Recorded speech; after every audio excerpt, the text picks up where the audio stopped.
meeting to order, please.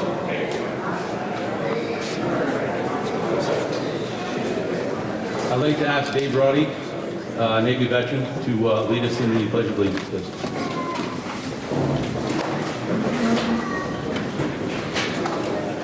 Pledge allegiance to the flag of the United States of America and to the republic for which it stands, one nation, under God, indivisible, with liberty and justice for all.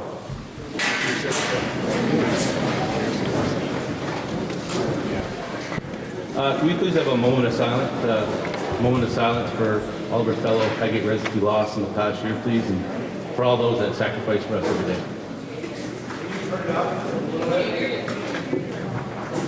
My wife likes it that way. How's that, folks? Just a moment of silence, please, for all those Highgate residents we've lost in the past year and for all those that sacrificed for us every day, please.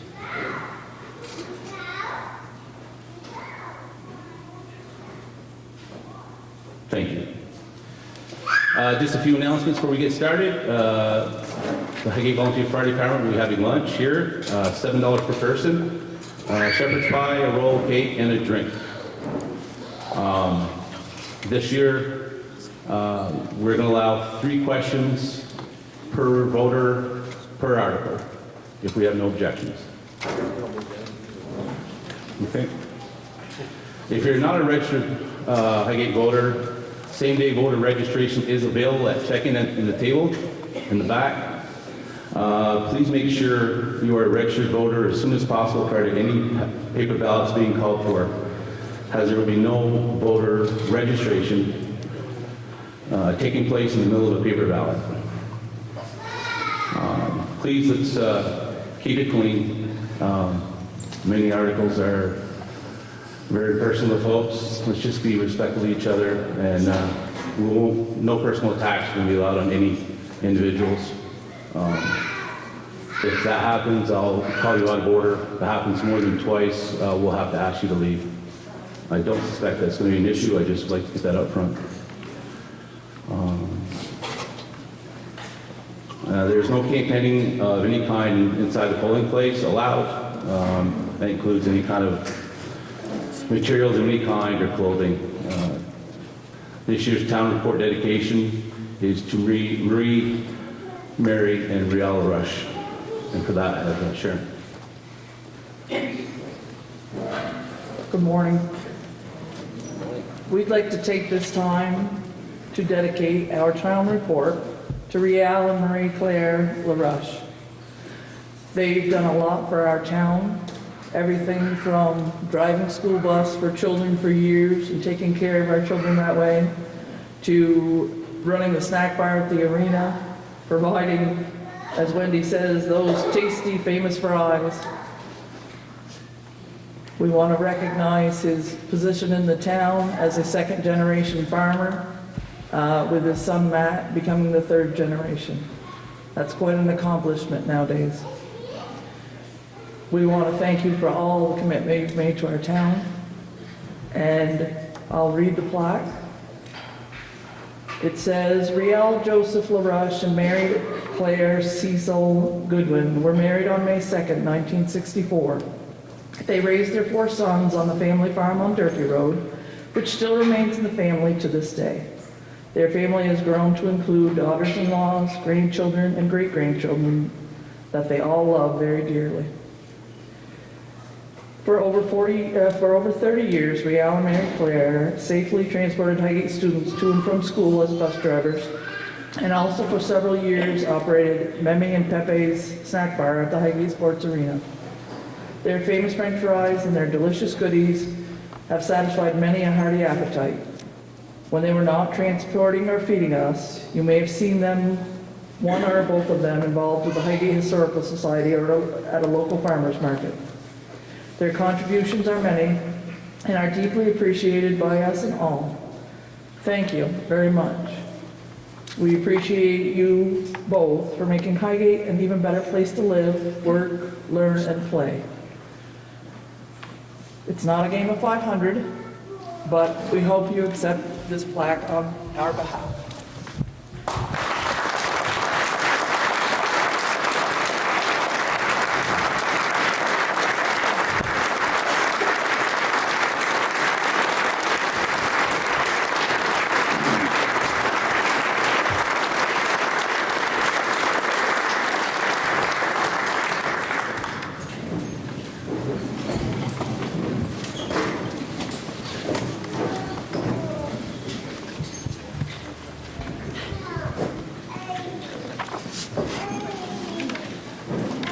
Just one more piece of housekeeping. We have in the back, we have Kaylee and Ellie, both students, and we also have on my left, your right, Ellie. They will be our microphone runners this year. So after seeing poor Richard last year, we decided to see if we could get some young ladies who are ready to go and help us out. And I understand Richard's already volunteered to take a sip of it, and he'd be more than happy to help. So thank you all very much for doing this. At this time, I ask State Representative Stephen Bjork and Chuck Pierce to give us an update.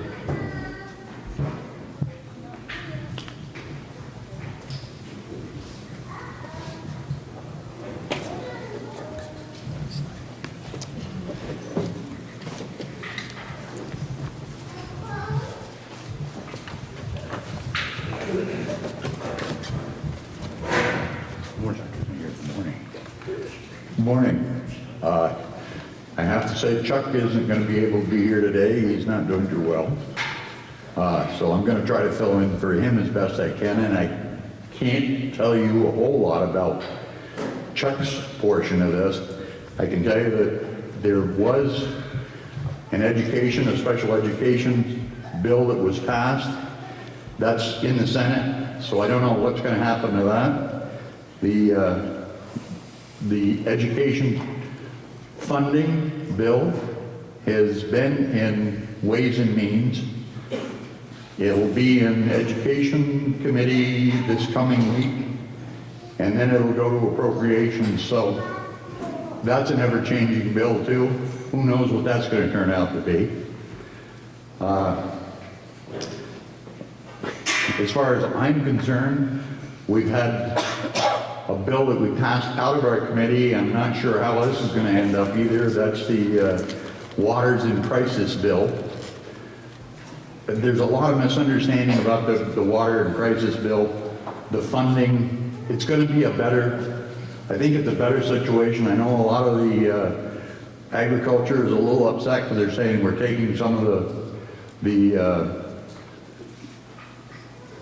how it's going to be dealt with. It's not really going to change anything agriculture can already do just about everything that's in this, but because of a lot of people being upset, they're saying that the secretary, the agencies haven't been keeping up.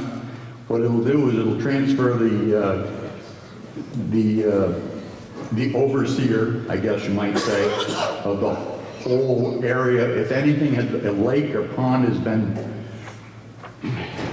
if they say that it's been a water in crisis, what it does is it turns over everything to the Agency of Natural Resources, and agriculture is still going to be involved. They're the ones that are going to be deciding what's got to be done, but the overseer is going to be A&R, along with the enforcement part of it will be from DEC rather than from agriculture.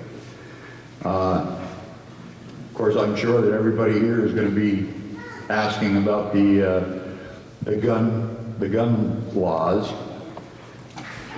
We passed a gun law in the House that I didn't like. Originally, when that bill was made in the Senate, it was a good bill, and I could have voted for that. Even though I got a lot of no's from people here, when I got to see what was in the bill, it actually, if anything, it probably helped a lot of hunters or people who own guns, because it protected their rights a little more than what we got now. But when it came to the House, in our infinite wisdom, we decided that we would tack a whole bunch of other stuff onto it. So we really ruined that bill. But it's passed. So the only thing that we can hope for now is it goes back to the Senate. They vote not to concur with the amendment that we put on. Hopefully they can get enough senators. If there's 3 of them on that committee of conference, they'll vote no. And I'm sure that the House members will vote yes, because there's 6 members on that board, on that committee. The bill will die. That's probably the best we can hope for. The other thing that I guess that I'm sure that there are 3 more gun bills that I know of that are coming out. And unfortunately, I think they'll probably pass. And those bills aren't anything that anybody wants. Let me see. There is some changes coming due to the Act 250 process, I hope. We're still waiting for the board to get back to us on that, which will make the Act 250 process, it'll exempt some of the stuff that's on it now. It'll make it easier. Supposedly it's going to streamline that. That's a good bill, if it comes out the way we think it is. Highway, there's going to be a lot of money that's going to be spent on water quality, and hopefully the money is going to be, there's going to be more money hopefully coming to the towns to help us with our roads here in the towns.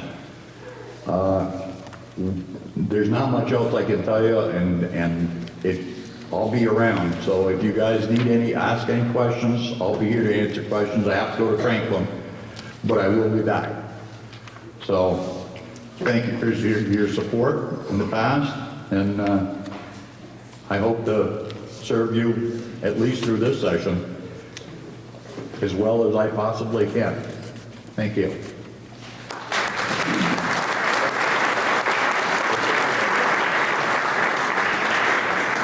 Thank you, Mr. Bjork. The legal voters, excuse me, of the town of Highgate, Vermont are hereby notified and warned to meet at the Highgate Elementary School in the town of Highgate on Tuesday, March 6, 2018, between the hours of 7 o'clock in the forenoon, 7 a.m., at which time the polls will open, and 7 o'clock in the evening, 7 p.m., at which time the polls will close, to vote by Australian ballot upon the following articles of business. Excuse me. Article 1, to elect the following town officers. 1, a moderator for the ensuing year. 1 town agent for the term of 1 year. 1 select board member for the term of 2 years. 1 select board member for the term of 3 years. 1 lister for the term of 3 years. 1 trustee of trust funds for a term of 2 years, remaining on a 3-year term. 1 trustee of trust funds for a term of 3 years. 1 library trustee for the term of 4 years, remaining on a 5-year term. 1 library trustee for the term of 5 years. 1 cemetery commissioner for the term of 5 years. The legal voters, the legal qualified voters of the town of Highgate, Vermont are hereby warned and notified to meet at the Highgate Elementary School Gymnasium on Tuesday, March 6, 2018 at 10 a.m. to transact the following business. Article 2, to receive and act upon the reports of the town officers for the past year. Do we have a motion? We have a motion by Mr. Maskell, second by Mr. Martin. Discussion.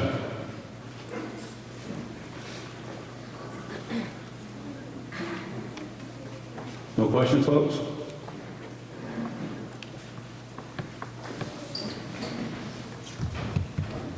Okay, I guess we'll vote. All in favor to receive on the acts to receive and act on the reports of the town officer for last year, signify by saying aye. Aye. Opposed? The ayes have it. At this time, we'll recess town meeting and enter town school district meeting to transact the following business. Article 1, to elect from legal voters of said town the following officers. 1 moderator for the ensuing year. 1 school director for the term of 2 years. 1 school director for the term of 3 years. 1 school director for the term of 2 years, remaining on a 3-year term. Mr. Moderator, Yes. I make a motion that we nominate Kyle Lothian as moderator. I'll second that. Kyle Lothian's been nominated for the moderator for the ensuing year. Are there any other nominations? I don't mind, folks. I really don't. You're not going to hear it. All in favor, signify by saying aye. Aye. Opposed? I guess he's got the job. 1 school director for the term of 2 years. Do we have any nominees? Mr. Moderator, I'd like to nominate Stephen Scott. Stephen, I'll second that. Stephen Scott has been nominated and seconded. Do we have any other nominations?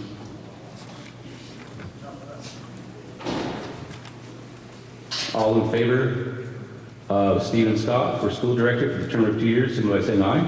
Aye. Opposed?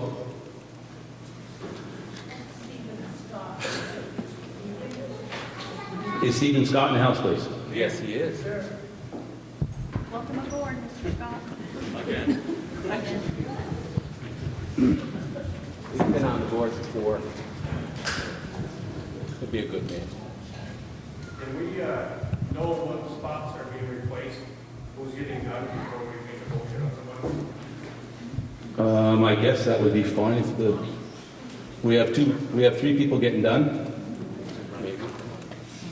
possibly. Is that okay for what you're asking? The spot was open. Okay, you want to know who's got the current position, I understand. All right, 1 school director for the term of 3 years. Do we have any nominations? The person that currently holds this position is? It's Lois. Moderator, Yes. I'd like to nominate Lisa Wells. Lisa Wells has been nominated. Do we have any other nominations? Yes, Is she here? Yes. I'd like to nominate Rick Haney. Rick Haney has been nominated. Do you have a second on the nomination for Rick Haney? Second, Ms. Flynn.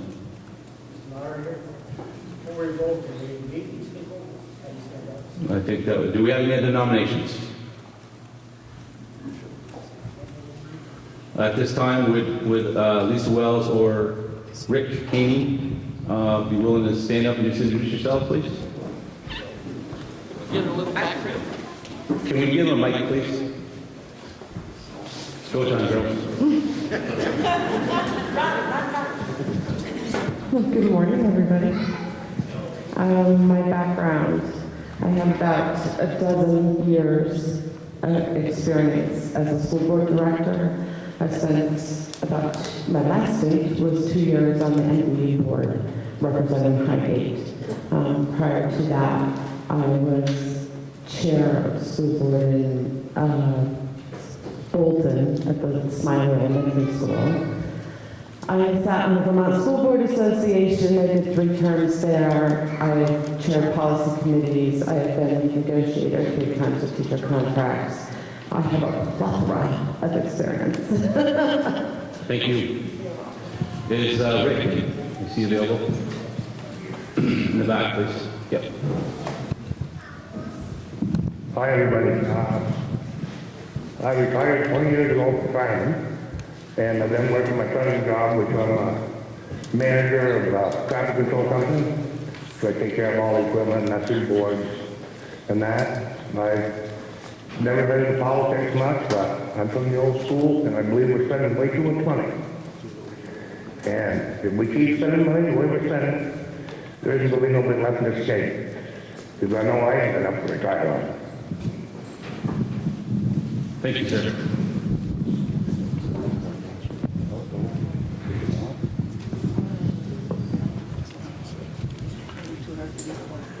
We have 2 nominees. If someone would like to stand and ask for a paper ballot, if you have 6, Mr. Maskell. We have 6 other people that will, okay, so we'll go to paper ballot. Your choices are Lisa Wells or Rick Haney. 137 votes cast. We had 7 spoiled. We had 87 votes for Lisa Wells and 43 for Rick Haney. Lisa Wells is your school director for the term of 3 years.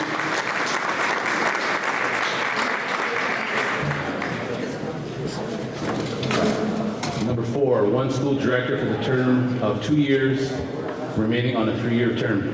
I'd like to nominate Ryan Young. I'd like to second it. Right now. Okay, could I just please ask you folks, let them come over to the microphones for you, please. I'd appreciate it very much. They're going to be much more closer to you now. So we got Ryan, what's his last name, please? Young. Ryan Young has been nominated. Do we have any other nominations?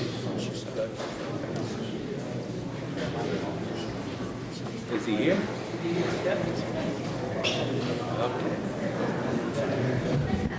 Do we have any other nominations, folks? Without hearing any other nominations, all in favor of Ryan Young, please signify by saying aye. Aye. Opposed? Ryan Young will be your school director for 2 years of a 3-year reigning term.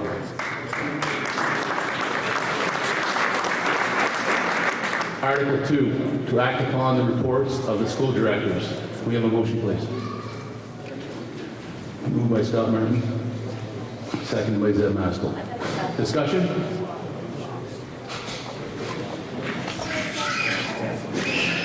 No discussion on the reports, folks? Okay, all in favor to act upon the reports of school directors, signify by saying aye. Aye. Opposed? Article 3.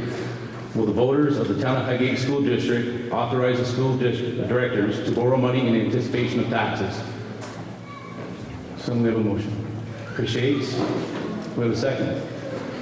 Commissioner. Discussion. Microphone's coming. Thank you. I know you can hear me. Yeah, my question with this is, how come we always borrow money in anticipation of taxes? What are we doing with the money that was there?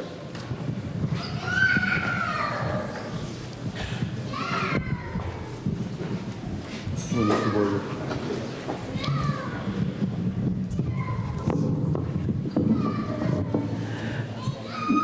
So we have to pay bills all year long. And taxes are collected in October.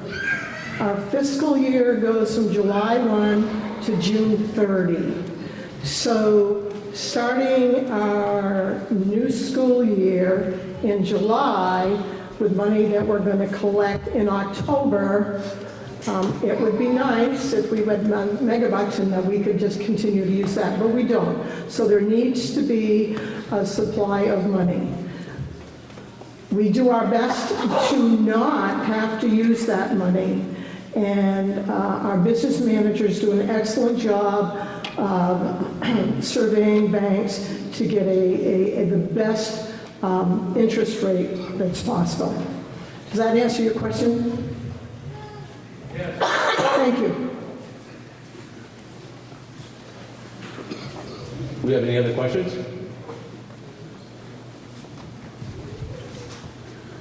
Okay, let's vote. Article 3, will the voters of the Highgate Town School District authorize the school directors to borrow money in anticipation of taxes? All in favor say aye. Aye. Opposed? Nay. The ayes have it. Article 4, shall the voters of the Highgate School District approve the school directors to expend $5,125,240, which is the amount the school district, the directors have determined to be necessary for ensuing fiscal year. It is estimated that this proposal budget, if approved, will result in education spending of $13,757 per equalized pupil. This projected spending per equalized pupil is 0.3% higher than the spending for the current year. We have a motion. Moved by Zeb Maskell, second by Scott Martin. Discussion. Mr. Moderator? 1 minute, please. Mr. Maskell. Go ahead, Bill. You would like to? Okay. I'll go next. 2 requests. Number 1, we would like permission for you to give permission for our principal, Pat Hartnett, our superintendent, Whitman Goodrich, and our business manager, Laura McAllister, if needed, to speak during the budget presentation. Appreciate you making the motion, and Taishwan, your second. All in favor, signify by saying aye. Aye. Opposed?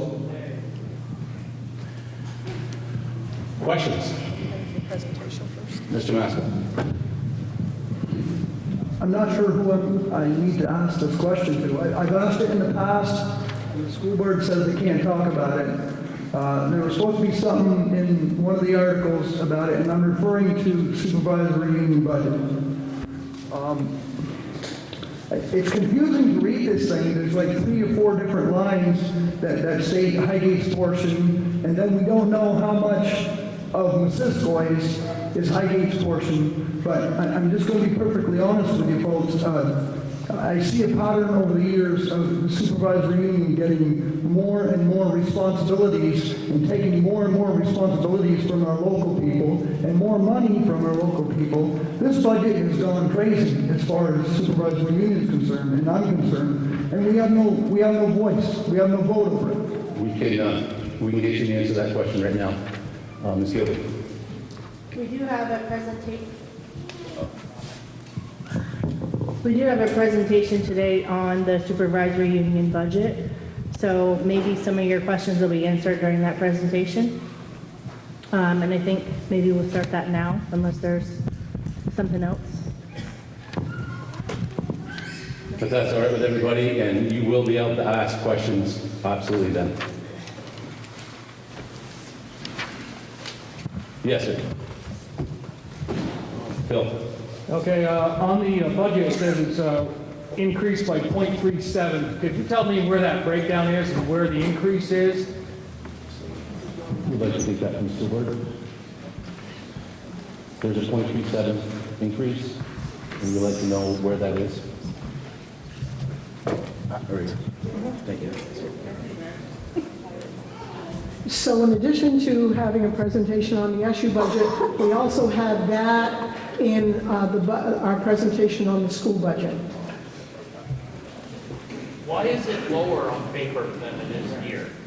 On that paper ballot over there? It was lower. Okay, here's why. Okay, in the warning, it says that the spending per equalized pupil, I'm on Article 4, the next to the last sentence. The spending per equalized pupil is 0.37% higher than spending. When you get to the tax rate page, after you go through a complicated formula, which Nola's going to do a great job of explaining to you, that to raise that amount of money requires 3.1 cents, provided the legislature doesn't change 3 of the things that they are in charge of. So that's what, do you understand that? That's also in the slide.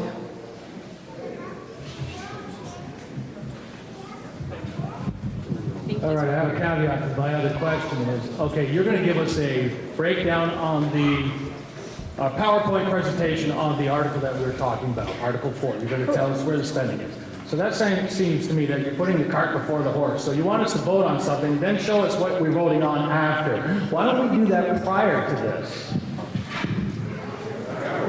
I think you're mistaken. We're going to have the discussion before the vote. So this presentation is going to happen now, and then the vote's going to have to happen after questions are going to be able to be asked. So we're doing exactly what you just said, maybe not quite the order. So do we have any other questions before we start the slide? Okay. We're going to have to. You have a microphone. I don't have a microphone. Here. They can bring you one. Oh, yeah, bring it. I don't know if this works.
Ellen used to be able to read.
Okay, so first you asked about the SU. I'm going to stand down here because I don't have a fancy clicker. You asked about the supervisory union budget and the assessments and how they are assessed back to each local school. So maybe starting with what is the SU? So the SU is by, just as it says here, an administrative planning and educational service unit for consisting of more than 2 school districts. We have 5 school districts: Highgate, Franklin, Swanton, Sheldon, and Missisquoi. The SU is governed by a board of representatives. Right now we have 3 representatives from each of those member districts. So your representatives from Highgate are myself, Chris Shepard, and David Roddy. By statute, there are many things that the SU board is required to do. Statute meaning by law. It's not something that we can say, well, we'd rather have it done at the local level. We don't get that choice. Legislature creates the statutes, they pass them, and we have to follow those laws.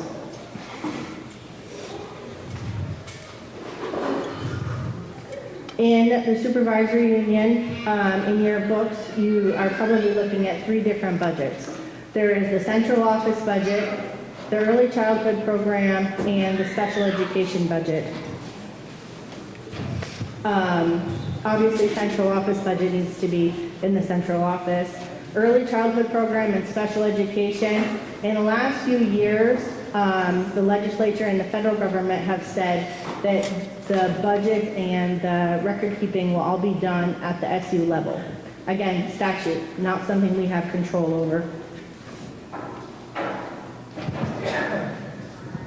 The state and the federal government often give us mandates that are not funded. And this is a list of some of those.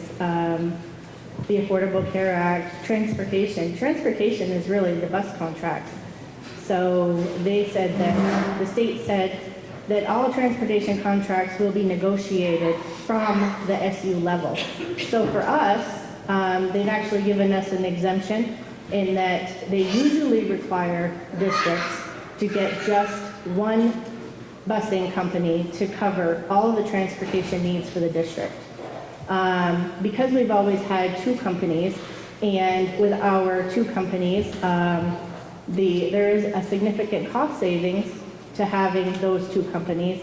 They've given us the, I guess it's an exemption, to be able to have 2 contracts with 2 companies. Food service. In the last couple of years, again, they've changed the food service requirements and the food service reporting requirements, which are incredibly lengthy documents. And there's tons of information that they gather, all the way down to, calories and how many, grams of sugar and fat and carbs are in, fiber are down in every meal. Who's preparing the meals and the contracts for the food service. All of that is now has to be reported to the state and the federal government from our food service authority, which they have designated as someone in the supervisory union. So again, while it's something that we might have been doing in the past year, there was another mandate that came through that said the supervisor union is required to submit all this information. Special education, a couple of years ago, you might have remembered in your budgets seeing a huge decrease in the special ed. Actually, it went all the way to zero. The special ed professional line, where we have all our special ed teachers, it went from zero because all of the funding for special ed, the costs and the revenue are the state and federal government, or just the state? The state and the federal government said everything is going to go to the supervisory union and they're going to disperse it. So that meant that all the contracts that we had for teachers had to be moved from local, from Highgate. So they didn't get a Highgate contract anymore. They got a Franklin Northwest contract. So all the expenses had to go back to the supervisory union. So we had a decrease in the Highgate lines for special ed professionals, and then we had an increase in the SU special ed because all those, and that came in from every school. So it's not just Highgate, it came in from all the schools. They'd actually like us to move all of our support staff. So all of our special ed paraprofessionals and support staff, they would like us to move those there also. But at this time, we are still working through the logistics of moving all those folks to the SU. So that has not been done yet. SU-wide staff negotiations. Last year, we negotiated 2 contracts. We negotiated the professional contract and we negotiated the support staff contract.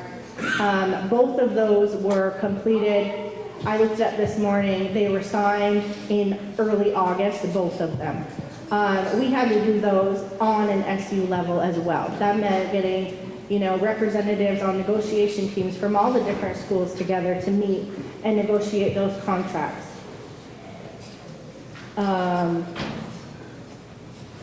Part of the reason that we had to negotiate both of those contracts at the same time was because there was a change in healthcare.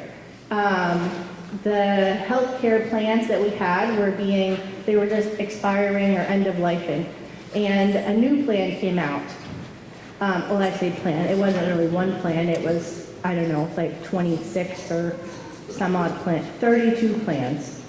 And so they timed it where I think almost every school or supervisory union in the state was negotiating their contracts all at the same time because of this new healthcare plan that was coming into effect, which actually started on January 1st of 2018. So this contract went into effect July 1st, and it had from July 1st to December 31st with the old healthcare plan, and then in November we started signing people up for the new healthcare plan, which is now online January 1st. Part of that new health plan included, so first we had to negotiate who would pay what. We finally settled it out with the employer would pay 80% and the employees would pay 20%. And part of that also includes what you call an HRA, which is a health reimbursement account. How we got around this one was not got around, but how we negotiated it was that the employer would contribute the first 12% into the HRA. The employee would contribute the next 12%, and then the employer would contribute the balance, 76%, into that HRA. This really helps with the co-pays and other things that are funded for healthcare. There's always new state reporting requirements, whether it's for regular ed or special ed. The AOE is always looking for more information on what's going on the local level. So, and most of the time, those numbers are being asked from us and from the AOE in result of the legislature saying, we need this data from that agency and we need it now. So if legislature asks for data from the AOE, then the AOE has to go back and ask for data from the supervisory unions in the district. It's just a lot of paperwork and information going back and forth. And same with the federal grant requirements. Those are becoming more and more complicated each year, but necessary. We can't survive as schools without these federal grants. So this year's central office budget is proposed for is $1,478,958. Highgate's portion of that assessment, Highgate only, not MVU or any other, it's not Highgate students at MVU either, is it?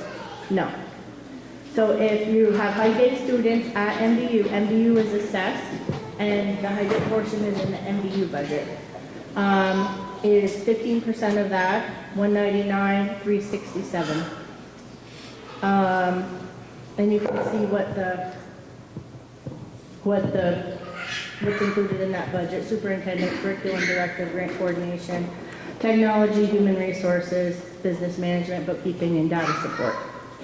That assessment is based on the ADM, which is the average daily membership of students, which is calculated in October. Oh, is it October 1st? Yeah, October 1st of every year. Our October 1st ADM was 299 students for Highgate. So these are some of the things that affect the central office budget. Salary increases, the health insurance. So shortly after we negotiated those contracts with health insurance, the organization that did the health insurance plan came in really low the first year. Everyone was saying, oh my goodness, we're gonna have so much cost savings. Then everyone started signing up, and then they decided, oh, no, sorry, we must have added on. We're gonna have a 10% increase the first year. Those, not something that we can do anything about. There was also an increase in the employee participation in the healthcare. That's a great thing because, people out there need healthcare. This year, in the SU, we've had the same auditor for many, many years, and they retired. So that put us in the position, and also many other supervisory unions in the position of having to go out and find a new auditor. So we solicited bids from as many auditors as we could. We got 2 back, and then before we chose, one of them dropped out. So we had just 1 left, and they were $10,000 more for that audit than the company that had retired. But there's just nobody else, and they're not even from Vermont, they're from Maine. But that's the only outfit, the only accounting firm that we could get that would do the audit. And we are required by law to do an audit every single year. The SU had some increased costs for snow removal and sanding this year. I don't know if you've ever been to the SU office, but their parking lot is kind of like a bowl, I guess, and it's not paved, and that's okay, but there's lots of potholes, and the water tends to pool in the middle, making it kind of a safety hazard. So the snow melts, and you get this water in the middle, and it goes up. So we've had to have that maintained more than if it was drained properly. I think we had someone slip and fall, so we're extra cautious of making sure that that is a safe place for people to park their cars and walk into the building. And the SU, as a result of the audit, it was actually shown that the audit looked at making sure that we follow all the laws and statutes that we're supposed to follow, but it also looks at something called best practice, which is something that many supervisory unions across the country or the state are looking at to see if what you're doing falls in line with the statute and if it's the best and most efficient way to do that function. And they looked at the bookkeeping. Bookkeeping was still billed out in the local budgets instead of at the SU level. And their recommendation and the best practice across the state was to move that bookkeeping for an SUR size to the supervisory union. Not that you're necessarily changing who's doing it or anything, at least not for Highgate. Still the same bookkeeper, it's just that the money part is going to be billed under the SU instead of the local.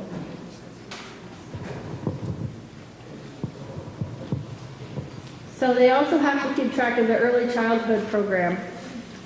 That budget this year was $1,483,501, and the Highgate assessment on that was $260,500. $357, which is 27%. I think you're seeing a little bit higher number here because there's not as many students as there are in grades K through 6.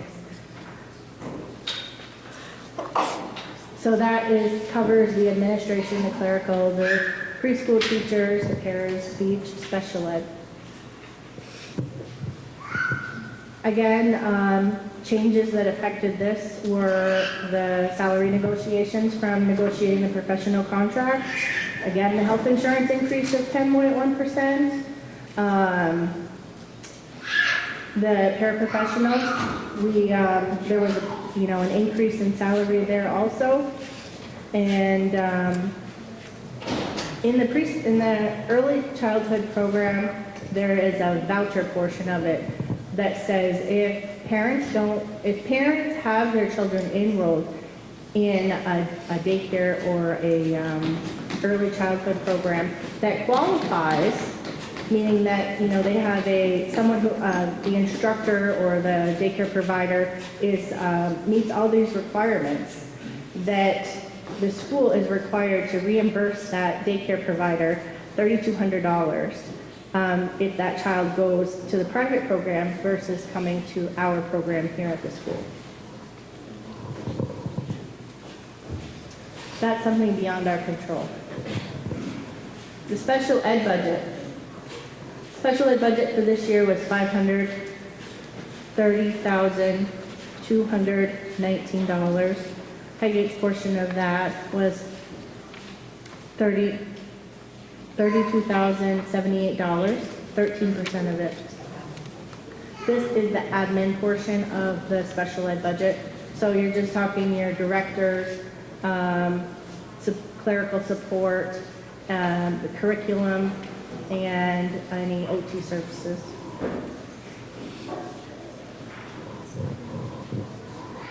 I talked about this a few minutes ago about how, now that the date, 15-16.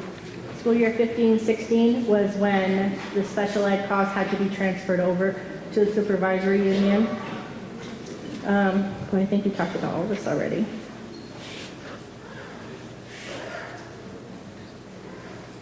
Oh, we didn't say this.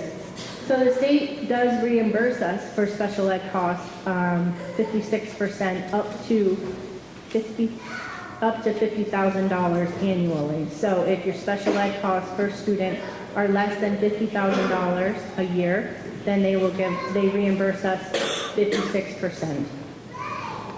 If they're over that, it's a whole nother formula.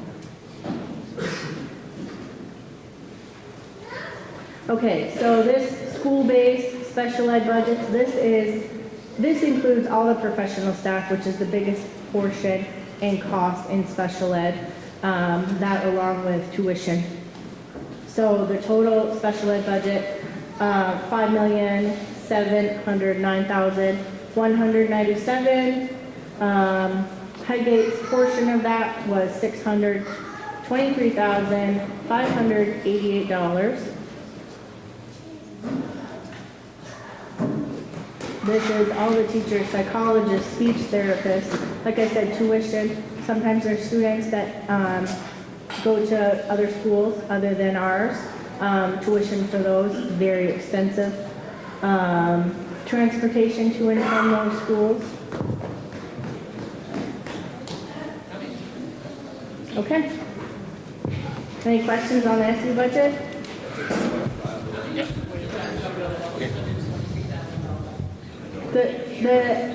The 620, how many special education students does that cover?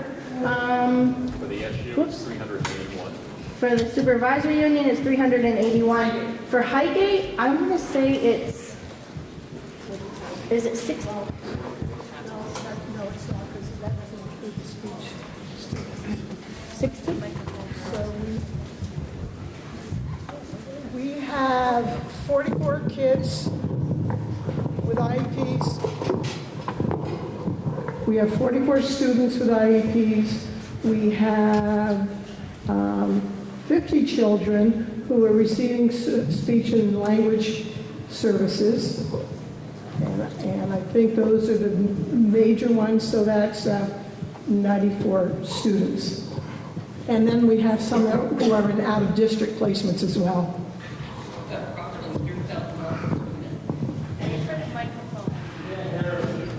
Could we have a mic up front, please?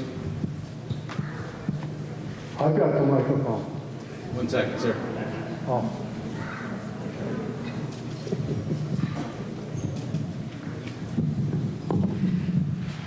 You said it was 90 what? 90 students, Connie? 94? She said it was 44 students with an IEP, and 50 students receiving speech and language services. Okay, so if we divide that into that $623,000 there. Those aren't the exact. She said those are not the exact numbers. Well, I'm trying to understand approximately how much it costs to educate a special ed student. And what is the percentage of our population? Is it 10% of the population of special needs? What's the percentage?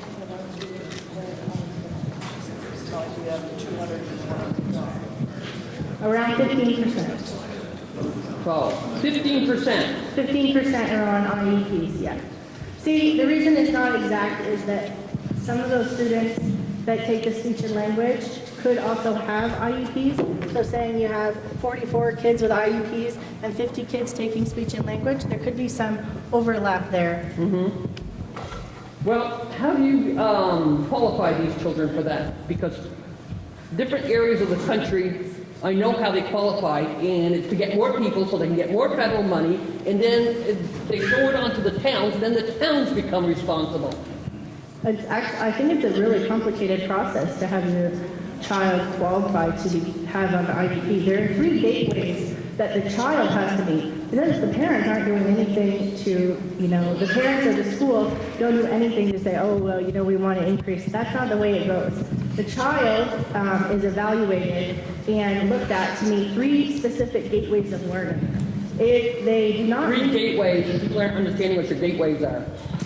Well, I am not a special educator, so I do not necessarily understand them either. But that is what I have been told, is that there are these 3 gateways of learning. And if they do not meet those gateways, then they would qualify for an IEP. Well, it's all what somebody assesses and what somebody writes. Yes. But they are qualified people. But these people are trained to assess these students. Excuse me, somebody else has questions, I'll let somebody else. I gather from what you had to say, you largely don't have no control of the budget. And I suggest anybody who doesn't like it, get to the polls in November and do something about it. I understand you're concerned about federal and state law. It's funny the state's not worried about federal law. Why are we so worried about it? It's the money, right? Yes. And you're absolutely right. If there are mandates and statutes that you don't like, yelling at us is not going to change it. You need to get out your pen and paper and write. Pick up the phone and call your legislatures, call your senators, call your congressmen, and tell them you're not pleased with the way this is going down. Like I said, our hands are tied. We have to follow the law. If the state doesn't want to follow the law, there's consequences for that. If we don't follow the law, there's consequences for that. I mean, we have to do it. Just a second. Just a second, Ms. Master. Yes, ma'am. Hi, just as a parent, just so everybody can understand, just as a parent that has their child on an IEP and he also has speech, doesn't necessarily mean like special ed sounds like, oh, your kids are slow or your kids are something wrong with them. My son at 18 months wasn't talking. So I run a daycare. I had special services come in just to evaluate. It is a very, very, very lengthy process. Before he got on it, I thought the same thing as you did. I thought, they just want extra funding so they can have extra programs. It's very hard to actually keep him on that line. He actually now is fine. He's in 2nd grade. He's fine. He's doing much, much better. But it's with parents that actually have to sit and advocate for their child sometimes to make sure he stays on it. Because there's a lot of different things that he has to qualify for to even stay on it. If he does not stay on it, I foresee him falling underneath the cracks and probably not doing well in school at all. There's a lot of things, I will be honest, that I'm not happy with in this school right now, but I'll keep those to myself. But one of their strongest suits is their educational, their special ed programs, because he struggled for a couple years that he was here. Now, I don't know what happened, whatever they were doing, when I sat in the last meeting, which was last week ago, I had to try to get him requalified. It's not a very easy process to just put a kid on IEP.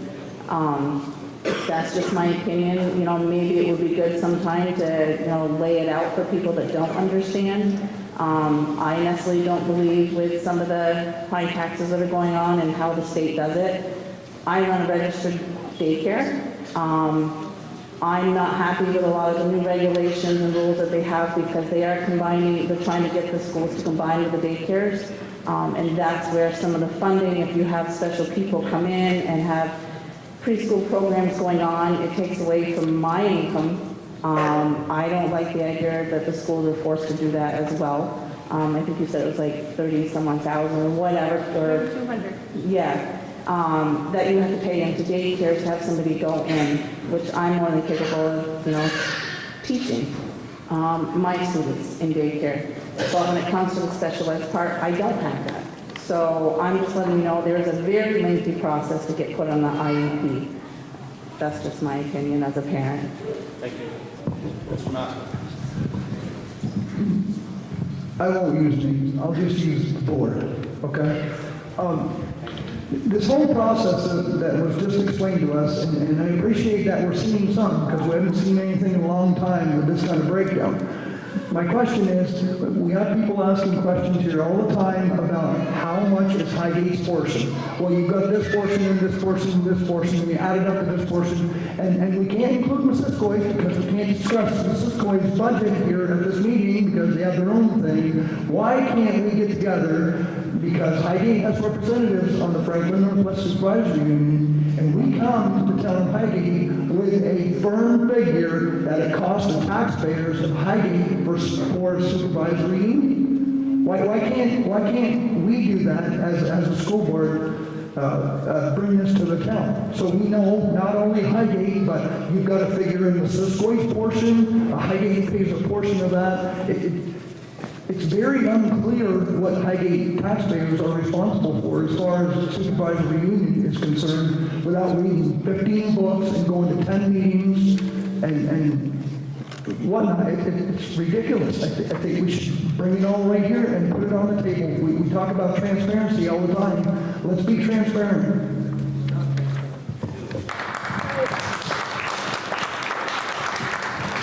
Any other questions? Mr. McAllister, right here. I'm sorry.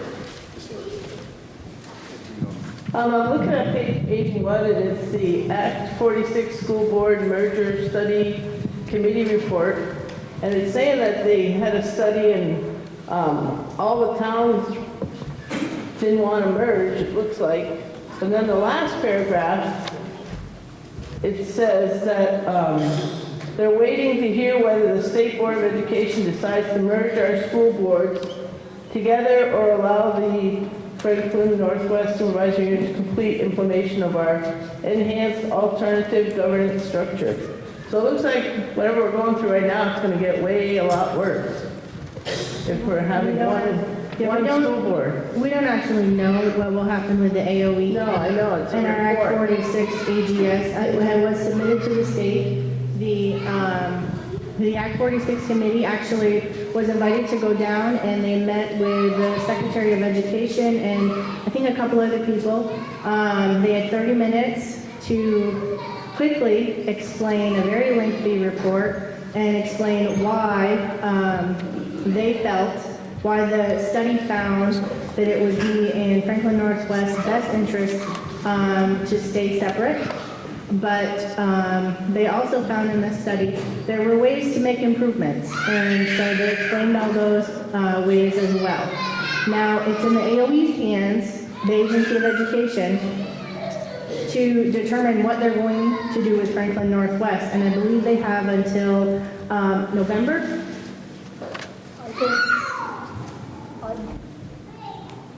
I believe we're looking for contact with the Agency of Education in June or July.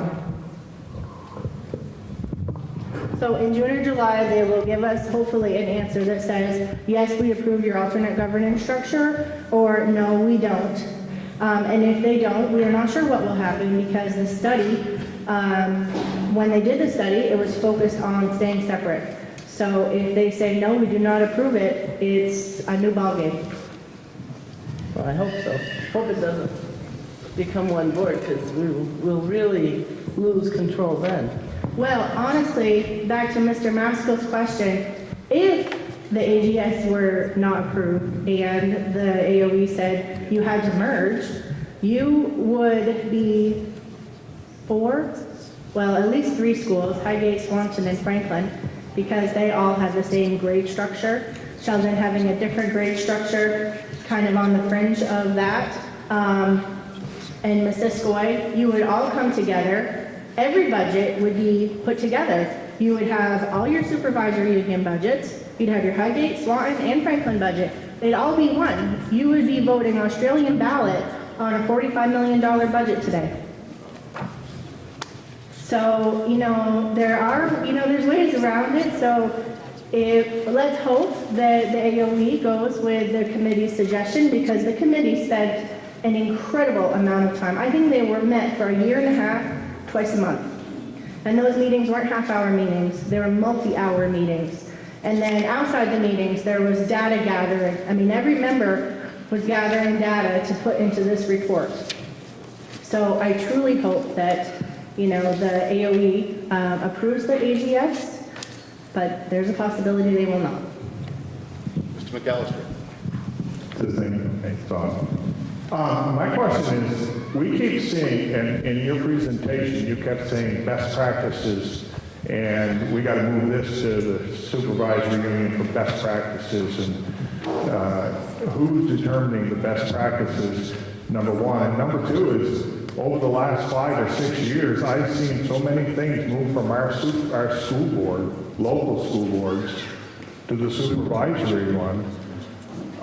It seems to me that we're consolidating local control into the supervisory union rather than actually local control, where our school board members are answering the questions that we want them to give to them. Right. Well, And I think part of that is Montpelier. If the legislature sets a statute that says this will move from your local board to the supervisory union, we don't have any say in that. actually, there are schools or districts that are pushing back and saying we're not doing that. Mm-hmm. Does Highgate ever do that? If they're pushing back and they're not following the statute, that would seem to me that they're breaking the law, and I would rather not break laws. Comment.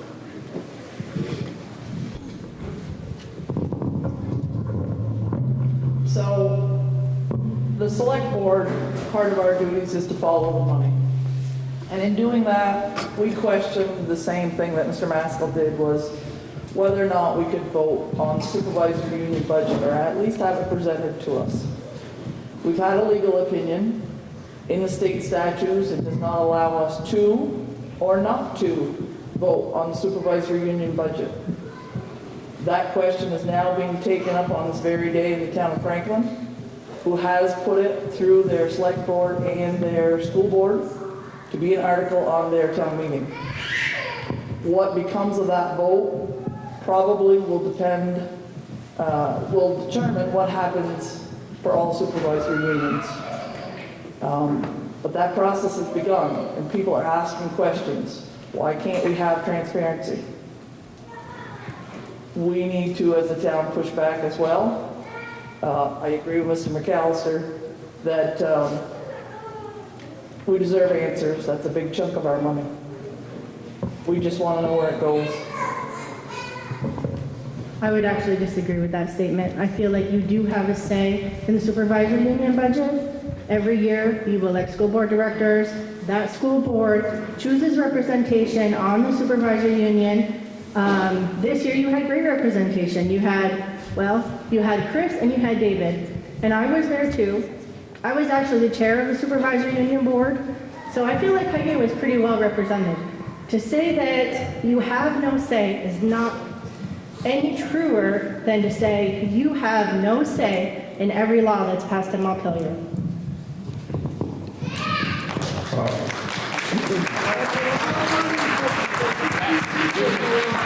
lot of money for 15 people. No. A lot of money. So my point was, we keep giving more and more of our local authority for our schools to the supervisory union. And how much money did we save doing that? Has anybody got a figure on that? Because if it's best practice, it probably should have saved us money, don't you think? Maybe the superintendent can explain the best practices thing a little bit better. I'm not an accountant, and I certainly don't have that kind of background, so I'm not comfortable explaining the best practices, but maybe. Well, what I would like to say, without getting Mr. Wyndham, shouldn't we see it broke down for everybody to see, if we do this best practice, this is how much it saved us? Shouldn't that be a best practice? I've been on the supervisory union board for 2 years. This is the first year that I heard best practices come up. This new auditing firm that we have looks at things differently. Every time you change accountants, they have a different focus. So our former accounting firm and audit firm focused on the statutes, and they've been with us for a long time. They knew that we were doing things the right way. And not that we're not doing things the right way, but this new firm has a different way of viewing things and interpreting things, and they look at best practices in the state, and this is what they told us. We met with the auditor in, I think it was the October or November meeting, and they gave us a presentation on these things. Again, it's been a few months, and I'm not an accountant, so the definition of best practice, I would rather let the supervisory union office explain that. But that was their big focus, was making sure that we will be more efficient.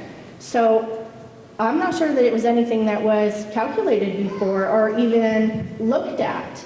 And when you moved all the special ed professionals to the SU level, all we did was move the contracts. No one started looking to see, well, how can we save money on this? But we have put in place a system this year that is going to start looking at that and how are we saving money. And that's why I said we didn't move the paras over yet, because of the logistics. Well, this is one of the logistical points, is the efficiency and making sure that moving them isn't just changing the name on the contract, that moving them is actually going to save us money. Hopefully it will put people where they need to be to support students across the district. Do you want an explanation on best practice? Well, I mean, I think it's too late for that, because we aren't going to see any figures as to what the best practices saved us. I think maybe next year you're going to see something more. I mean, when this audit is finished and then next year you have something to compare it to, I think that's where you're going to start seeing things. I mean, this is the first year I've ever heard that term used. I've been on the school board for, 4.5 years. The last 6 months is the first time I've ever heard the terms best practice. And I think that's the influence of the new auditor and their focus on the accounting functions of the supervisory union. Because if we're just doing best practices, means that our local school board is not doing it and we're sending it to the supervisory union and there's no savings to doing that, I think it's not really a best practice, it's convenience for somebody else. I think you're going to see more of this in the future. Like I said, we're just starting in with this. It's our first year with this auditing firm.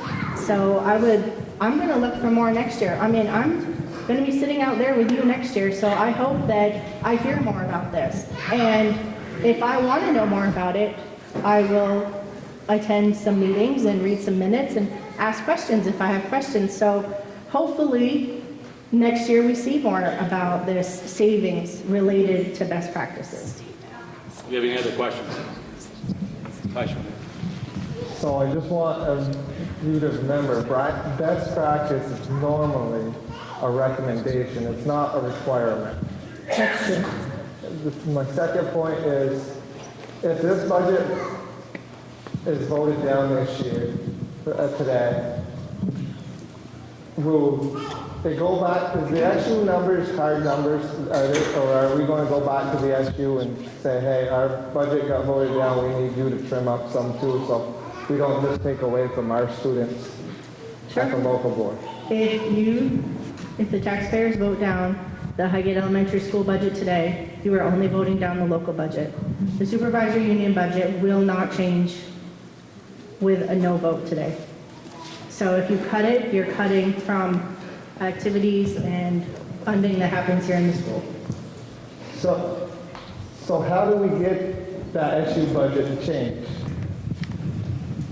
So the SU budget is, this year I think it was voted on in the January meeting. The Supervisory Union Board starts looking at drafts of budgets in October. So you want to start attending Supervisory Union meetings, or you want to start attending school board meetings, or you just want to get the phone number for your local board members and get them on the phone once a month and say, hey, where are we at with this? That is how, you're going to find out about what they're doing. Again, the state has set that statute that says that the Supervisory Union Board will be the authority that, votes on that budget, and that the public, doesn't necessarily have a say in it.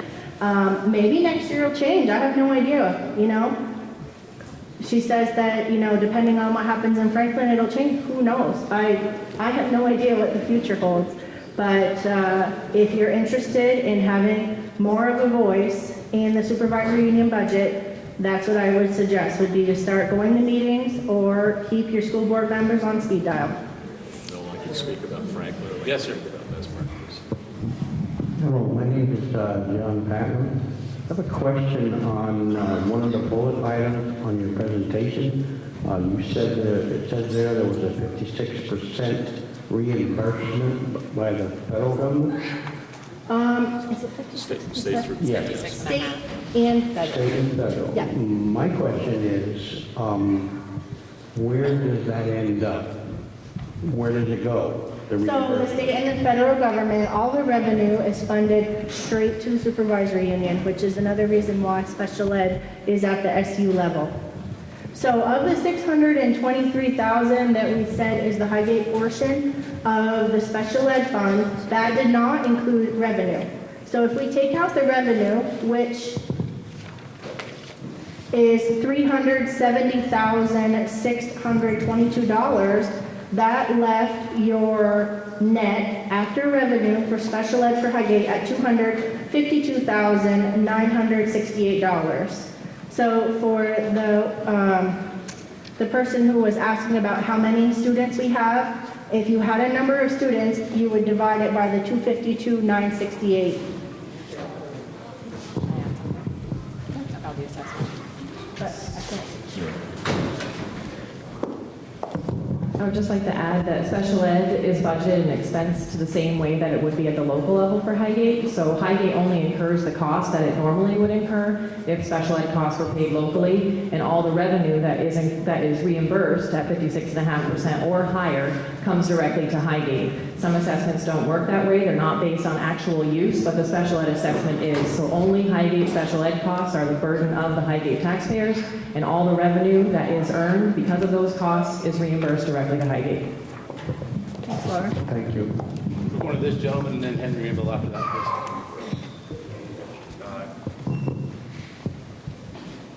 Hello, I'm Ryan Maskell. I just had a quick question, I guess, on the bookkeeping staff salaries.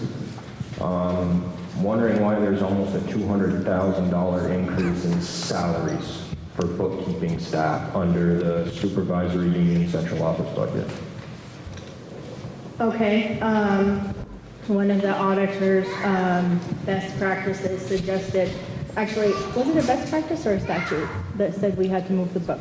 Statute that the SU has the ability to make those decisions. It's a best practice that is Okay, so the statute is that the SU has the authority to control the financial situations in the schools.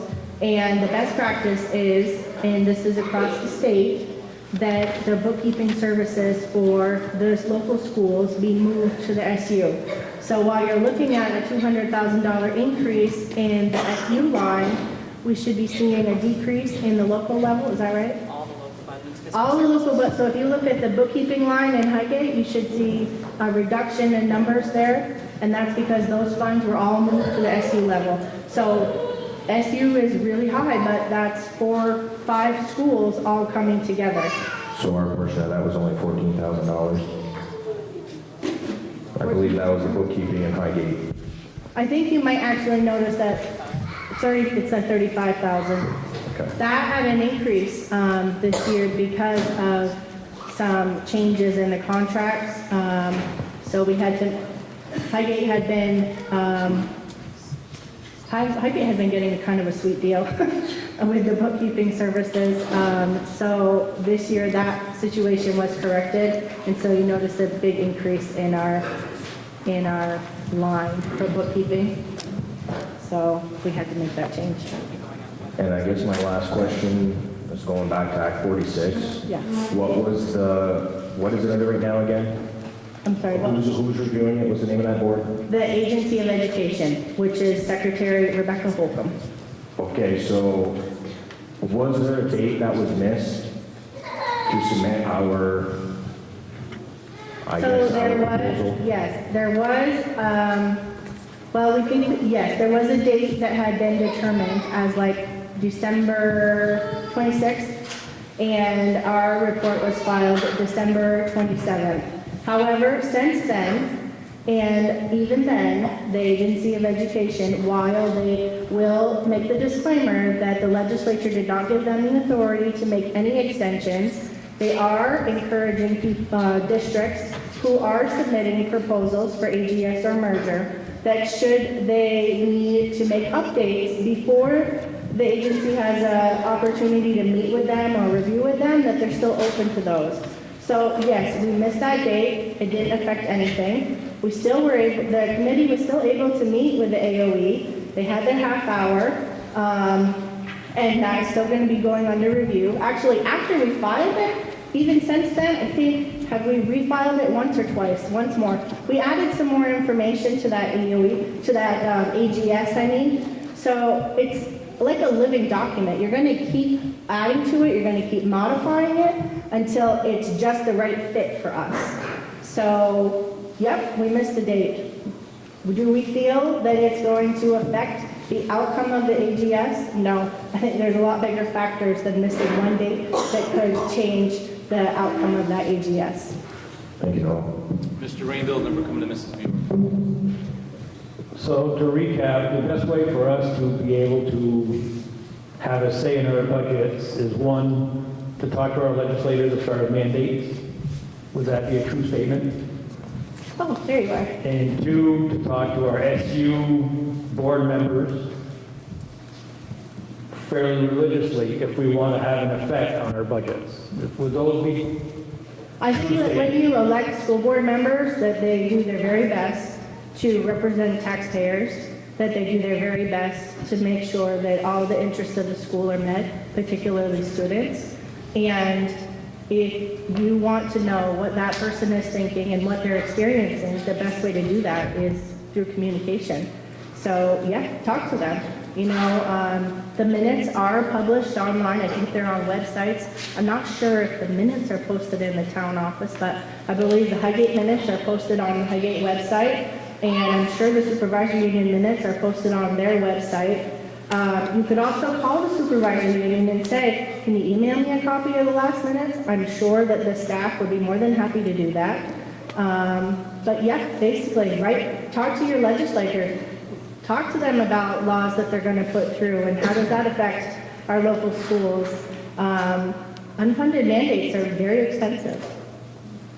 So your meetings, the SU board meetings are open meetings, correct? So Absolutely. And all of us were to be there, The SU board meetings happen almost without fail the first Wednesday of every month, and they also occur in a different school every time, and I believe it's alphabetical.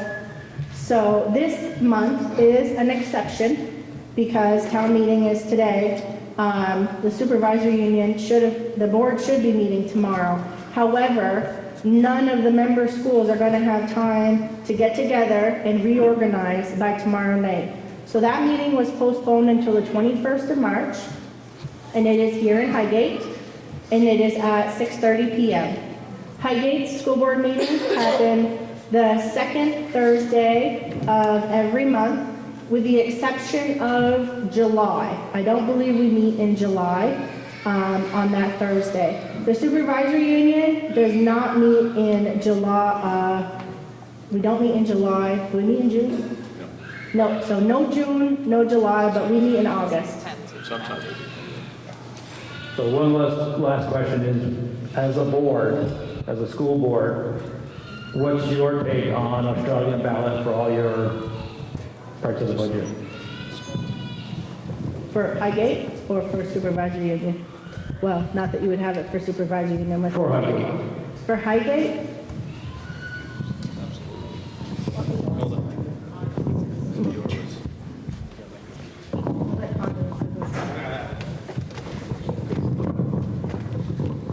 So for me, a retired social studies teacher, this is a conundrum for me. Because part of me says, if we vote Australian ballot, we have more people who will have the opportunity to vote. The other side is, listen to your questions. Listening to your answers. Do you have the opportunity to do that if we vote by Australian ballot? At our information meeting for our budget, we had 4 people there. The wives of two school directors and 2 gentlemen who participated in this conversation. So, what is the best way? Again, retired social studies teachers, we all have the right to vote. With that comes a responsibility to know what we're voting on. And when it all sugars off for me, this allows everybody to have the opportunity to ask questions, hear answers, give us suggestions, chew us out, all those sorts of things. Can I say something? For all you old timers, you remember back when MVU used to have their meetings before it went to Australian ballot, the theater would be full from all the towns, school board up on the stage, and there was questions and answers, and yeah, we'd fill it up and there were people standing in back. Now that we went to Australian ballot, I went to the informational meeting and there was 25 people if that, and most of them were board members, for example. So if you went to Australian ballot, then probably say goodbye to town meeting. It's my opinion. Thank you. Mr. Bush. Move the motion. Question's been moved. Move. So is there another presentation on the school budget for Highgate? Yes. I'd like to see that before we move this question. The question's been moved. If you choose to move the question, you need a 2/3 majority to move the question. If not, you will vote no, and the discussion continues. Thank you. We have a second. We have a second. So do you understand the instruction? If we vote yes on this and 2/3 majority, discussion stops, and we move on to the next article, the next presentation. Yes? So how many people are required to have a 2/3 majority in the room? You would have to count exactly how many people are here to get a 2/3 number. Thank you. Yes, sir. 2/3 of the people that vote are here, that are voters that vote for this. So if we vote yes, discussion stops, but it has to be 2/3 majority. If we vote no, discussion continues. We'll try to do this by a hand count. All those in favor of calling the question, signify by saying aye. Aye. Opposed? No. We'll continue. Mr. Yates. I'd like to have the Highgate School Board present their budget to us, please. While Nola's getting that ready, I'd like to say something about the SU budget. The supervisory union is not a municipality.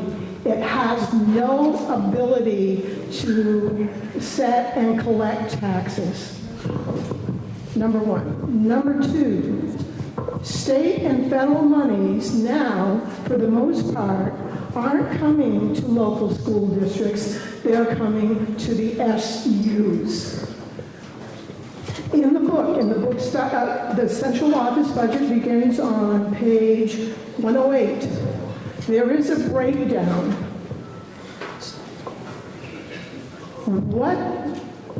Because the SU can't raise money, they bill us back for the share that we owe. And you find those numbers in our local budget in two different places. There's one especially for early education, and then there's one for the SU, which includes central office and special ed. So we do the best that we can.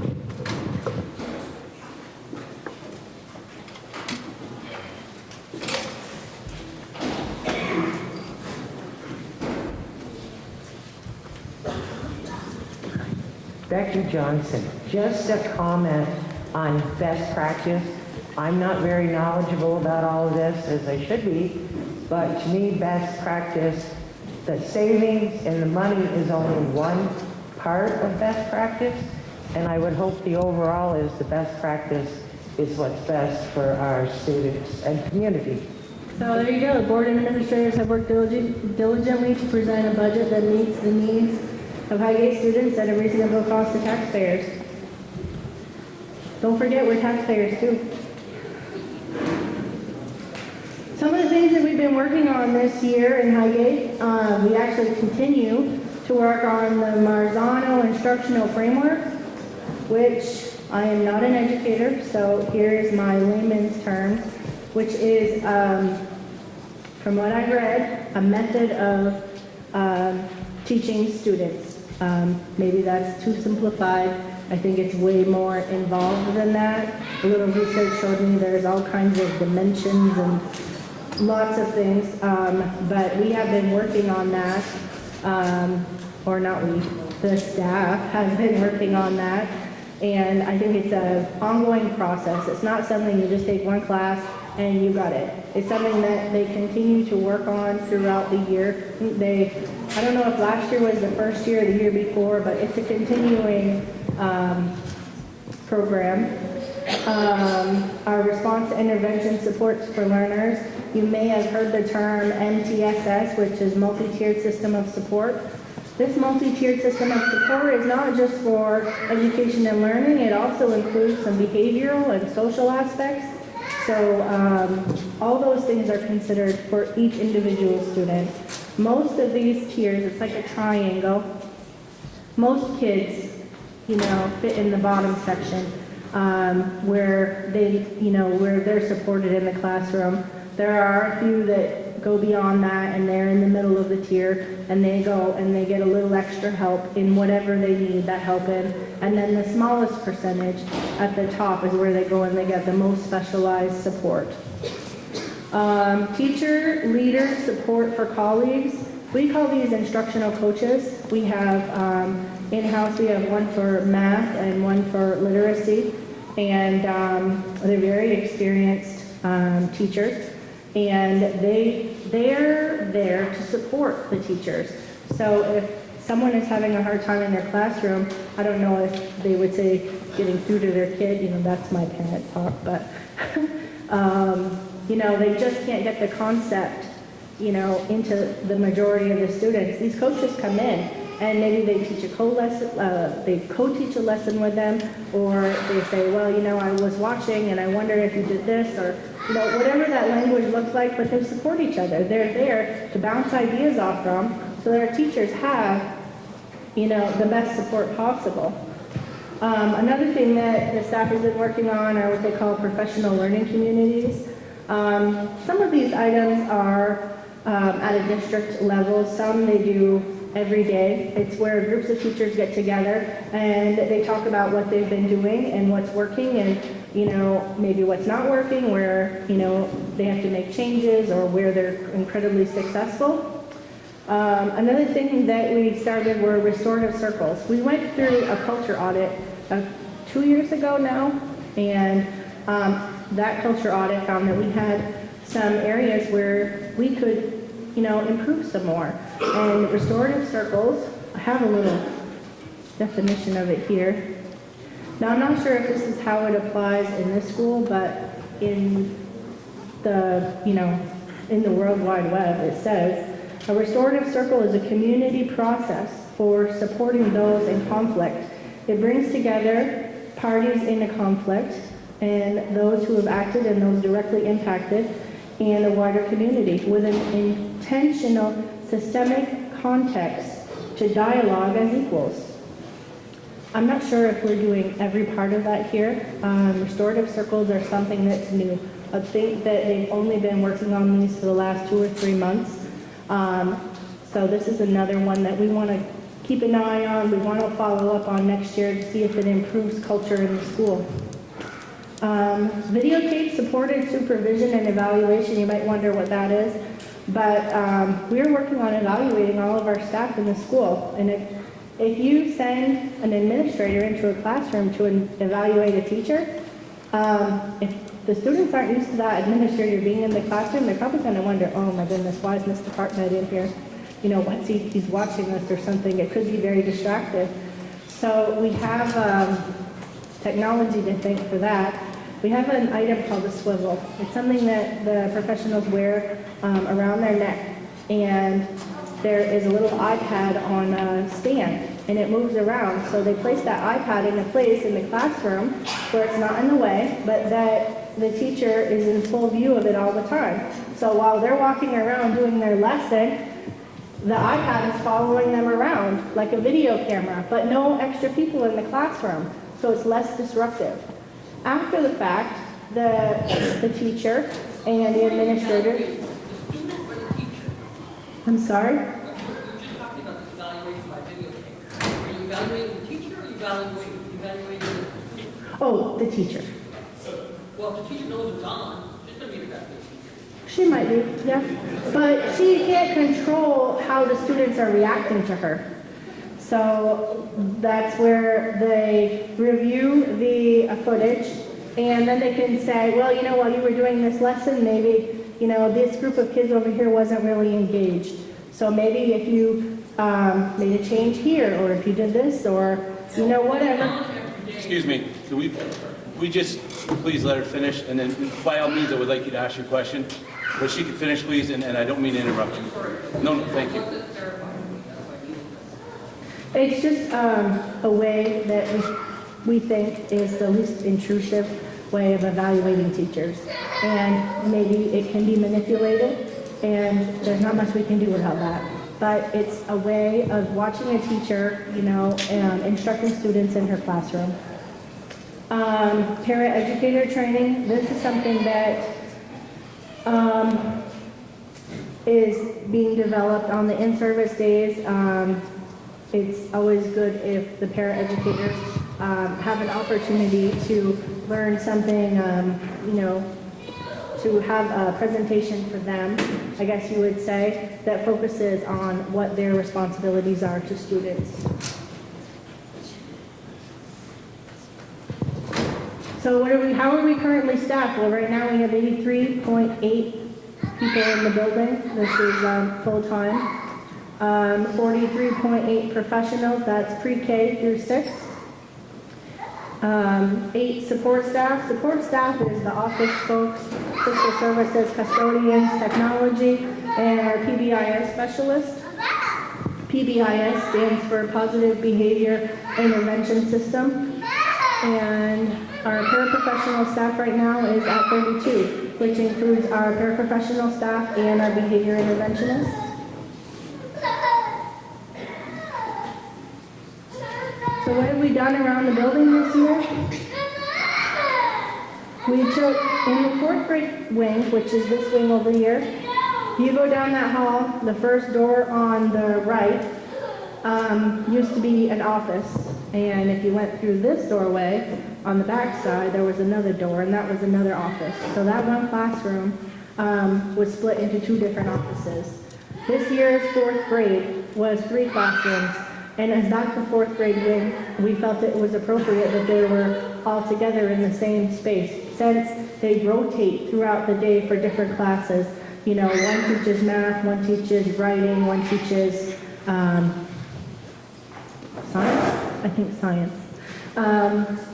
So we tore down the wall between the 2 offices, and we put our 4th grade there. Those 2 offices had to be relocated, and I believe that they are in the white building. We applied for a parking lot grant. As you all know, last year we put up a bond vote for a parking lot refurbishment. It was defeated. So we've been looking to see what else could we do to fix the parking lot. We all drive through it. We acknowledge that there's some serious problems out there. We applied for a grant with, I believe it was the Agency of Natural Resources, and that was in, I think it was in October we applied for it, and we heard back in December that we had not been given that grant. So we're still looking. Hopefully the next board that comes in will take that under advisement. I know they will, because it's not going away.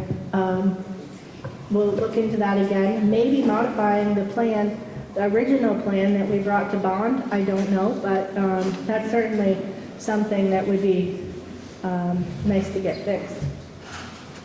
On the St. Armand side of our property by the white building, we had a white fence that abuts the property owners who are on St. Armand Road. That white fence was in really, really bad shape. So we took that down last spring, and this fall we replaced it with the exact same fence, or the exact same style of fencing. Basically it's a post, and I think there's a board or 2. We replaced that. And we also, this board made a decision last summer, I think, on solar net metering. I don't know if you've seen in the newspaper or on the television last week, there was an unofficial ribbon cutting at the new solar field on the frontage road, which used to be a sand pit. So they put up 2 big solar fields out there.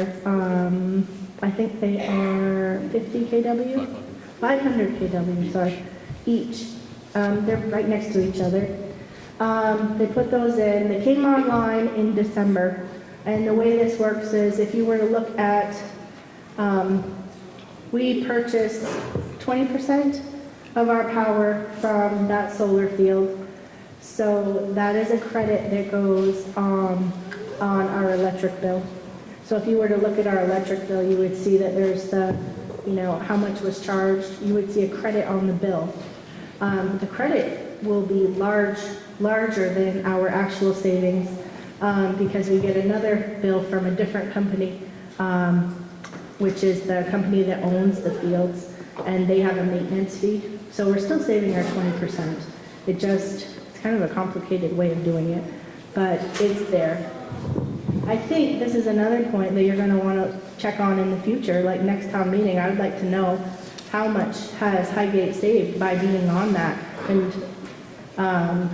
it won't be hard to figure out because I know that the business office before this had done quite a few number calculations and spreadsheets on what our electrical spending was, you know, kilowatt hours and how much we were spending. So it's just going to be a continuation, I expect. And hopefully we'll have that number next year since it's only been like 2 months of billing that we have. Some upcoming projects that we have. We are actually looking at a magnetic door closure system. And I won't pretend to know a lot about it since I'm not a door installer, but from what I understand is this is a system of every door will have some kind of magnet attached to it, and I'm guessing it's some kind of electromagnet because I believe it's tied into our alarm system. So if the fire alarm goes off and the door is open, that magnet will trip and the door will close automatically. And I don't think it's just fire alarms, I think it might be security alarms too. So should there be any kind of a security threat or a drill, that every classroom door will close. It used to be you came in here 10 years ago and classroom doors were open all day long. You know, it helped airflow. You felt like you were kind of in a community. And now you walk through here and every door is closed everywhere all the time. And it is a safety concern. If there should be a fire or some kind of security thing, all those doors have to be closed immediately. So that is something that we put in this year's budget. That had a projected cost of about $5,000, so nothing really crazy, but we thought it might help improve the community feeling in the school. And it's a safety thing. I don't want kids running around the school if there is a fire alarm or any kind of alarm going off. That's not the safest thing. In the budget, we put a little in to remodel the front office windows and doors. Right now, when you walk in, we've heard from some members of the community who say it doesn't feel very welcome. You've got to bend down and talk through this little window if you want to talk to the receptionist. So we put 10,000 in, and we have not gotten any quotes yet because we don't know what will happen with the budget today. That's just kind of a ballpark number, but we'd like to look at making that area a little more friendly and also bumping up the security level on it. So should there be any need for that the front office is as safe a place as the rest of the school. And I think you're probably going to see more of that in the future. At least I hope we do. Repair of roof valleys. Now this is not a budgeted item, but at our last board meeting on the 21st or 22nd, where we had our budget presentation, after the budget presentation we went into a board meeting. We had received a few quotes on repairing the roof valleys and other parts of the roof that are that in real need of fixing. We approved a quote for $53,000 to fix the valleys and other parts of the roof. That is coming out of the Capital Reserve Fund. And if you want to know, that Capital Reserve Fund now has $113,000 in it. So this 53 will come out of that 113.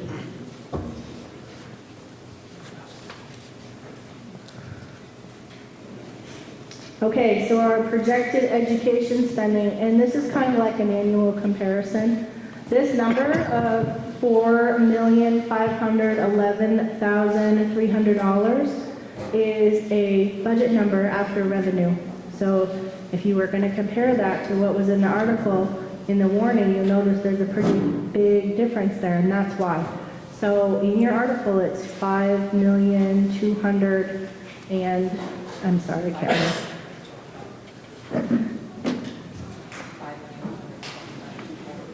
$5,125,240 is what's on your article. Then you take revenue off that, gives you this $45,11,300. If you take our equalized pupil count and you divide it into that $45,11,300, will give you $13,757, which is an equalized or an education spending per equalized pupil amount. And you can see that it is up this year a little bit. So some of the budget considerations that we had in this budget, you heard them already in the SU. It's still, there's the healthcare premiums, that's gone up 10%. So we had to put that in here. Technology, we're hoping to enter into a Chromebook lease for the 3rd and 4th grade, and that is about 80 Chromebooks. As anyone who's ever owned a computer knows, they don't last forever. So we need to make sure that if our students are going to be required to doing this research and doing work on computers, which I think is incredibly valuable, that they need to have reliable equipment to do it with. And the next thing is networking and infrastructure improvement. This is kind of a big building square footage wise.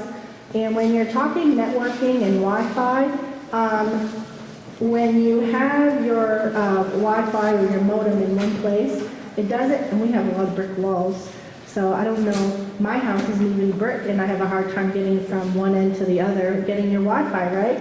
So in this school, we face those exact same challenges, and that infrastructure needs some serious upgrading, including the server needs to be upgraded. That is where when teachers connect and students connect, some of that information is saved on the server, some of it is saved in a cloud, but we still need to maintain that and we need to upgrade it. Right now, the third grade has a very hard time connecting to the internet. So because of that, those students, don't have the same access as students in other wings. And we need to make sure that it's equal for all students, including the white building. So this is the number that was on the warning, $5,125,240. So what affects your tax rate? Lots of things. Your budget affects the tax rate. So your school directors and your administration, with help from the business office, put together a budget that we hope you'll approve that meets the needs of the students in the school. $5,125,240. Revenue affects it. We don't ever know what we're going to get for revenue. We have a pretty good idea from one year to the next. Last year we got so much from the state, so much from the federal government. We hope to always get at least that much, but with changes in Washington, changes in Montpelier, those revenue sources are not hard numbers. Equalized pupil. This is a 2-year weighted average for students. Right now our equalized pupil number, 327.93. Now, you can't have 0.93 students, but not every student is considered weighted the same. They're all different all across the board. Pre-K, they're weighted at 0.47. Elementary students, 0.87. If you are, let's see, I got it written down because I don't remember it otherwise.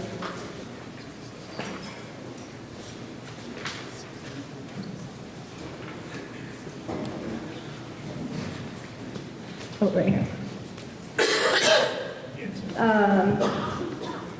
Sorry, pre-K and early ed is 0.43. Secondary students in grades 7 through 12 are weighted heavier because it is thought that it costs more to educate middle school and high school students than it does to educate elementary school students. Students who come from economically deprived backgrounds, they get a bump on whatever they were. So if they were elementary school at 0.87, they get an added 0.25% to their weighting. And students for whom English is not their primary language, they get a bump too. Is that 0.25? So that's another 0.25 on top of whatever they were before. So, and it's a 2-year weighted average. So they're using data from 2 years. It is, if you go online and you try to find the definition of an equalized pupil, there's one guy who paraphrased it, and it's still 2 pages long. And it is incredibly complicated. Like I said before, I'm not an accountant or an auditor, so I got like the best layman's description I could get so that even I would understand it, and I certainly don't 100%. The property tax yield. This is something that's set by the legislature, and it's not usually set until the end of the legislative session. So going into today, they gave us this number, which they think is a preliminary yield. We're not 100% sure that this is what it's going to be. In fact, we're fairly certain that the yield is going to go up before it goes down. And up is not bad. Up is a good thing. I don't know if you remember hearing in the news a few months ago where they were saying there was going to be a huge increase in property tax of like 9 cents because all the school budgets were going to come in high. Well, the AOE got 97% of those budgets back in, and of the ones that they, the 97% that came back, there was, right here, So that yield of 98.42 was based on a projected increase in total state ed funding of 3.5%. So when those 97% of the budgets came back, they found that the increase to total state spending for education was only going to be 0.71%. So if that other 3%, when that other 3% comes in, or after we report how all the budgets did after today, there's a very good chance that that yield will go up. But that won't be until May, well after today. And I do have a little formula to show you, but it's based on this 98.42. The CLA, which I'm not a lister. If there is a lister that wanted to explain it, that would be good. But right now, it's set at 108.29. I saw that that was set back in December, and I have a little slide on that too. And then the ratio of elementary students to MVU students. Right now, of our ed spending, 57.95% of our students are in Highgate. 42.05% of our students, Highgate students, are at MVU. So here's the equalized pupil. I already talked about that. So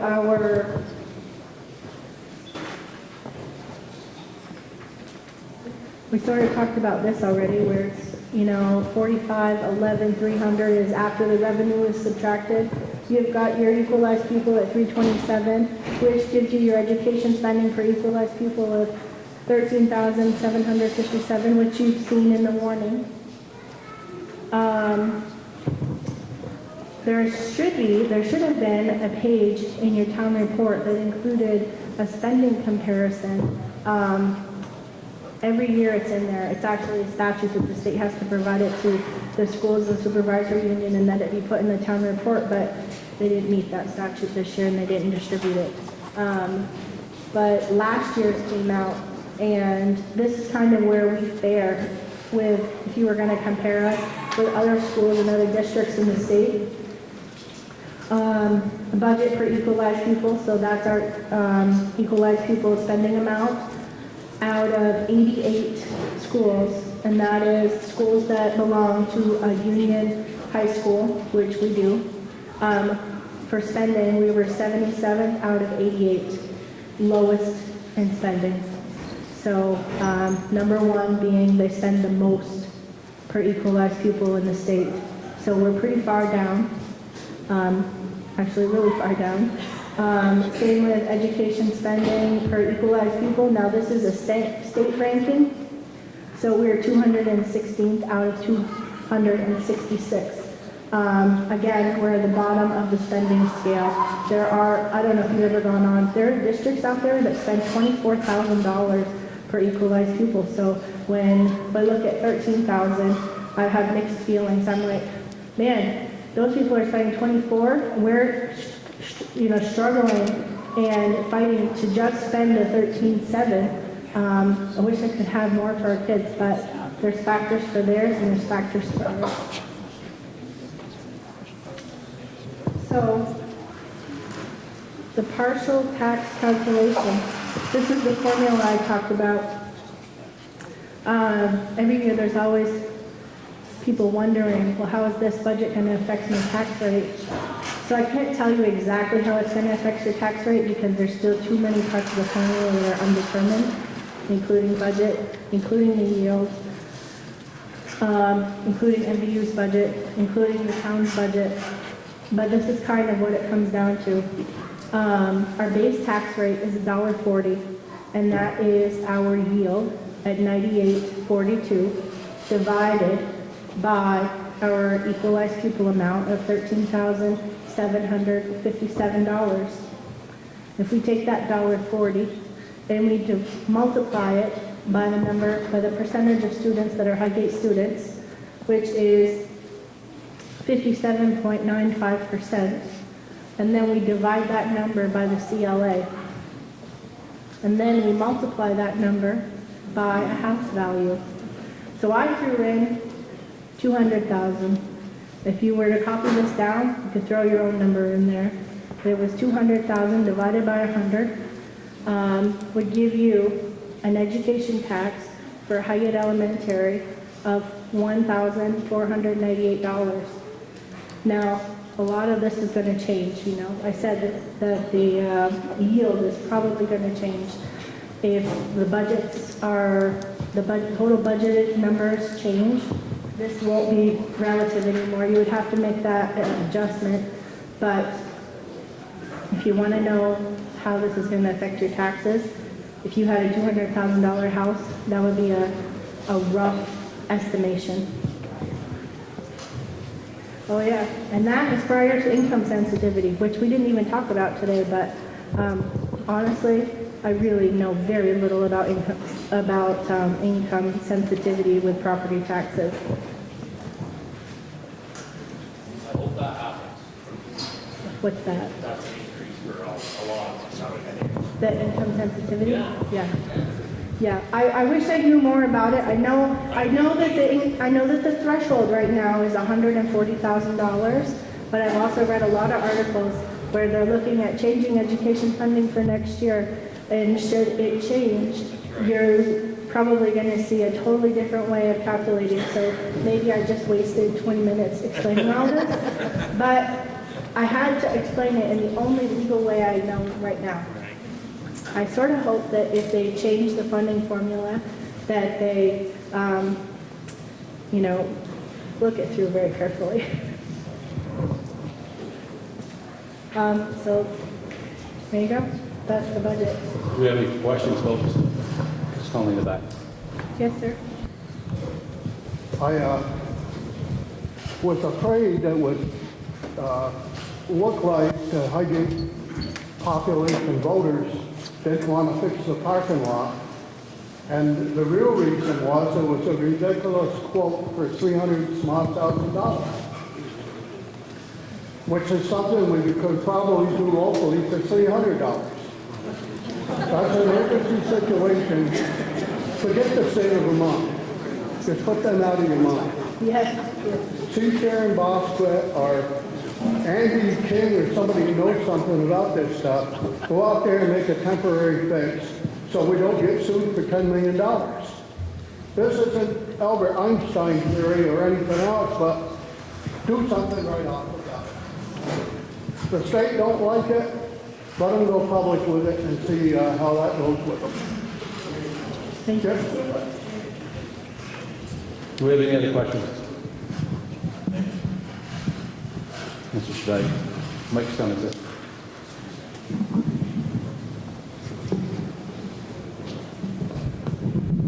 On page 97, under Office of the Superintendent, transfer of speech to supervisor union saves $33,000, which makes sense. You're probably transferring that cost to the supervisor union. And then it says transfer of special ed to supervisor union. There's an $87,000 increase. Just wondering what's going on there.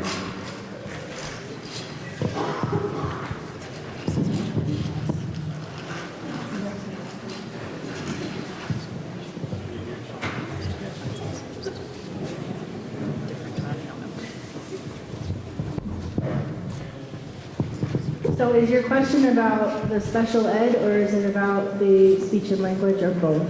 Well, it says there's transferring the speech to the supervisor union. They're transferring special ed to supervisor union. One of them results in a $33,000 savings, which I assume is going to show up in the special ed or in the supervisor union budget as a added expense. But on the transfer of the special ed to supervisor union, there's an $87,000 increase. I'm just wondering how come there's not a corresponding decrease there and probably show up in the supervisor union budget. I believe that's just a change in the cost of the special ed. I believe that we are, when they looked at the caseload for the special educators, they found that they needed to add another special educator. So that increase is probably the increase of adding another educator. But that's not being changed to the supervisor union? That's where it's reflected. It's being paid contracted through the supervisory union. That is through the supervisory union. You said page 87? Page 97. Oh, 97. Yeah, it's the Highgate budget. It's not provision, that was Switching it over to the supervisor union.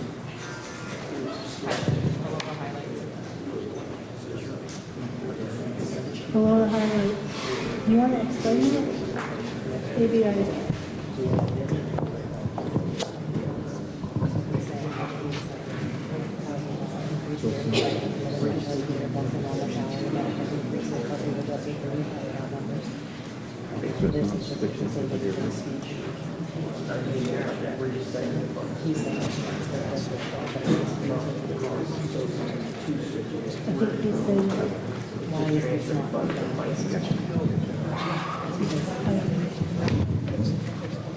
So if I understand your question correctly, you want to know why special ed assessment went up and speech went down? If it's being changed to the supervisor union. Those costs were actually moved to the supervisory union a couple of years ago. We're just still reflecting the transfer here for transparency so people can see the amount of those assessments and then offsetting revenue that's received at the SU level. But Nola was correct. There was a new special educator proposed based on child count numbers and IEP services that needed to be provided. So that's why your special ed assessment is going up. And speech service costs are projected to be down to $33,000. But again, Highgate, this is not true with all assessments, but for special ed and speech, Highgate is assessed and only pays for what Highgate costs are exactly, and all the revenue that is owed to Highgate based on those services is returned to Highgate. Okay, thank you. Mr. Ford in the back, please. So you asking me the question, sir? Do we have a second on that? There was a second. Do you want to call the question? So again, it's 2/3 majority. We'll do it by hands. If you want to end discussion, vote yes. If you want to continue, vote no. All in favor of ending discussion, please raise your hand. No? All opposed, no? The question has been moved.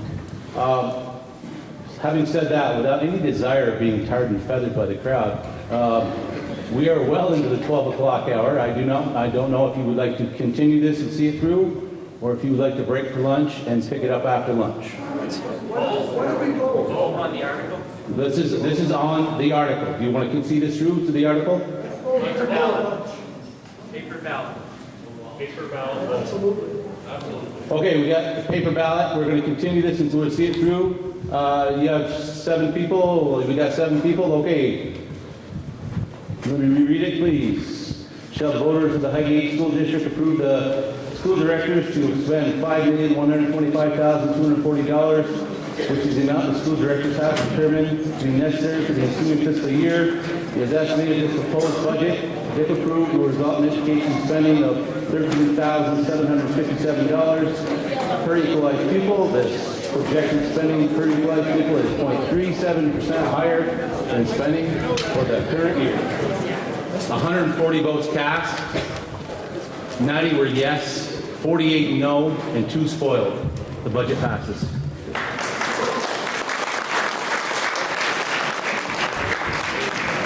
Article 5. To transact any other business legally authorized to be transacted, considered appropriate and necessary when met. Do we have a motion? So moved, Mr. Martin, and second by Mr. Yates. Discussion? Mr. Rouse. Should we put the school budget after lunch for next year? We have more people voting on it in the morning. Is that lunch or no room probably 50, 60 people? David, can you use the microphone, please? Thank you. All right. So can we move the school budget portion to the afternoon after lunch for next year and the following years? That way we have more people voting in the morning on the town budgets and stuff.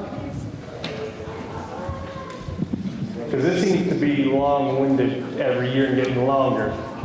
So an afternoon will probably be a better place for it. Well, I actually don't know, would that be the position, the time to discuss that here and to vote on such a action? You have the motion? The motion has been made to put the school budget, apparently after lunch.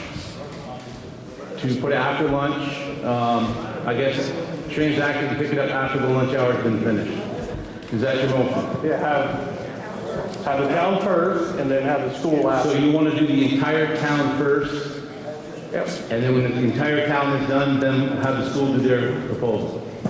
Correct. And we could also put in there a lunchtime of 12:30. So whatever line, if we're on Article 7, we got 4 more articles to go. At 12:30, that's lunch, we're taking a break, and then we're going to come back at Article 7 and finish up. Okay, does everybody understand the motion?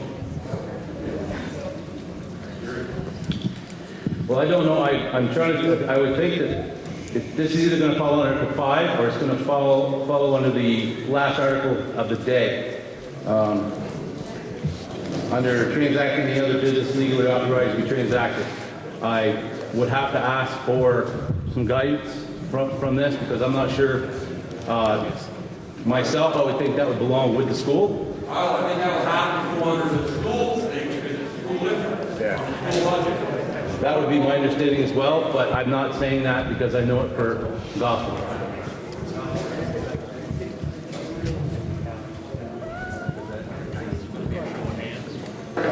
So I guess let's, yes, sir. Question, sir. Who determines what order it goes in? That would be, I believe, the select board when they So set up does the the. select board determine whether it wants to change it or not? I mean, you're making it sound like it can't be done. Oh, I'm certainly not making it sound like it can't be done. Absolutely not. So it's not written in stone, one has to go in front of the other. I believe the select board, when they set up for the town meeting, they make that decision with the school as a joint decision. However, yes. So why not, before it's taken under consideration, town meeting? Okay, but we do have a motion on the floor. Mr. Rainville. So would this vote be advisory? I believe this would be an advisory vote because this is usually something taken up to the two boards and the town meeting is being scheduled. So this would be an advisory vote. Mr. Yates, we have a microphone, please. Here, Mr. Yates. So just to be clear, this is a non-binding advisory vote because the voters don't have the authority to tell the select board how to organize town meeting, correct? That's the way I understand it.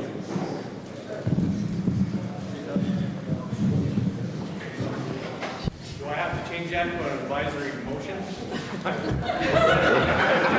Well, if you want to be real technical about things, it would be real helpful if you took away that motion and we said as an advisory. I'll amend my motion to be an advisory informational vote for the select board to hear our opinion. Do we have a second on that? We got all kinds of seconds. All in favor? Opposed? No. Hands, please. All in favor? Can we get some help counting, please? Split it up on sides.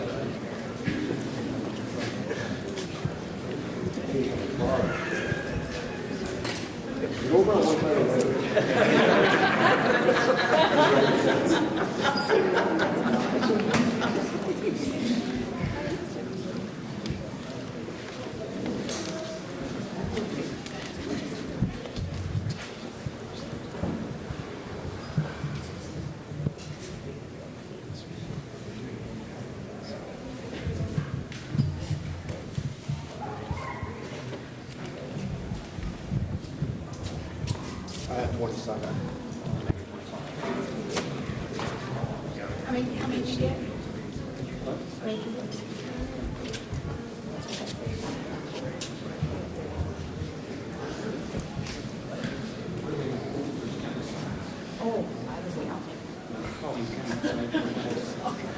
Okay, noes?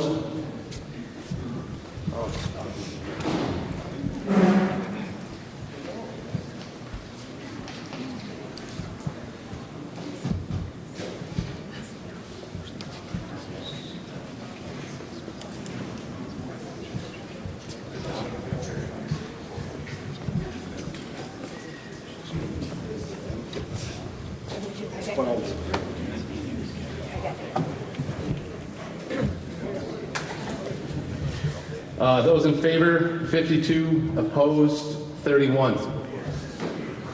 The ayes have it. Just a second, please. I'll let you. Are there any other, anyone else like to transact any other business? We have Mrs. Bjork. Go ahead.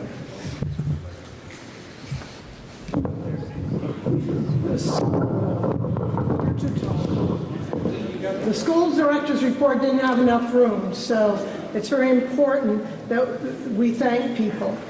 So we have a very nice after-school program for our kids who want to participate.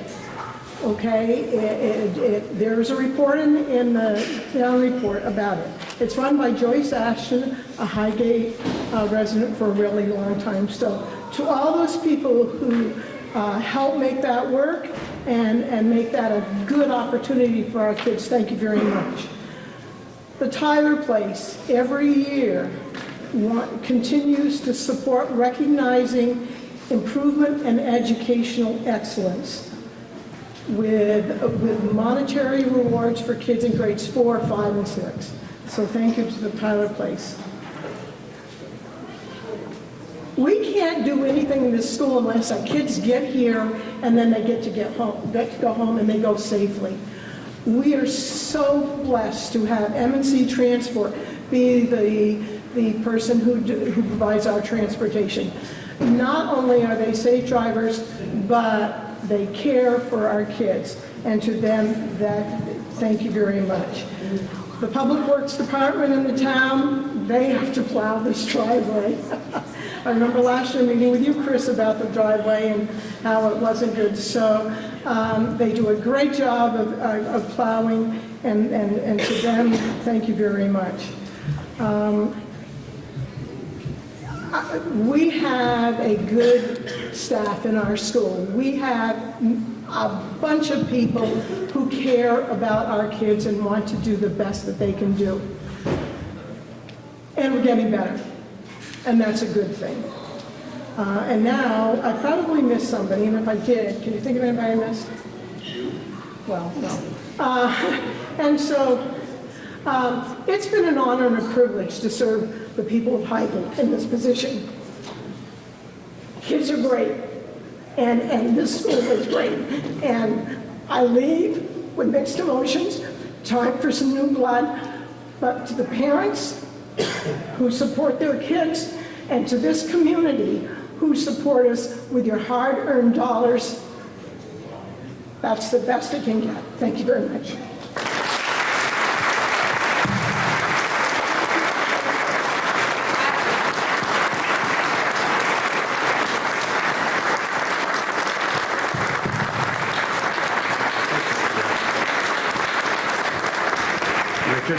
I'd like to take this time to thank these three people up here. I know I've given you a hard time, all three of you, in the last few years. I get riled up a little bit. I'm sorry. It's been fun, though.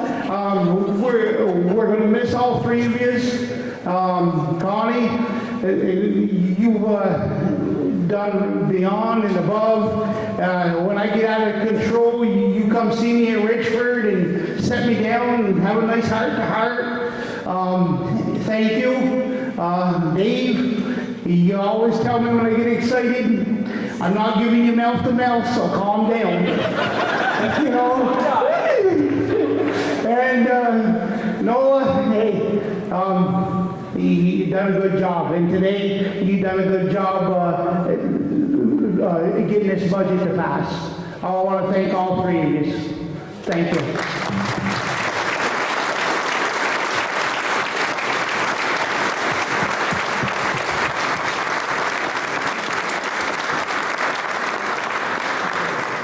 Do we have a motion to adjourn?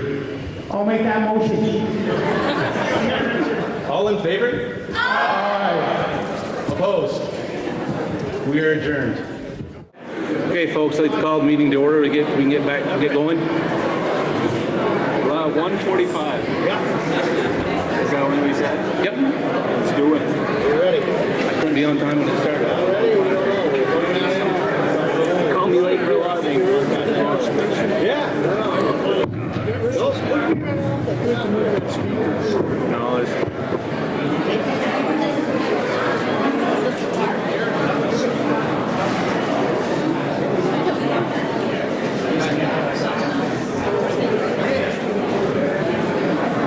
Christine, Richard. Richard Flint.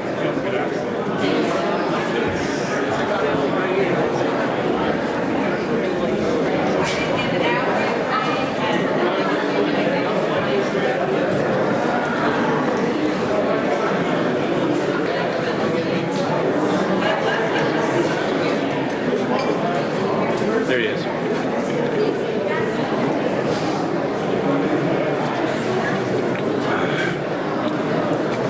I'd like to call the meeting back to order, please.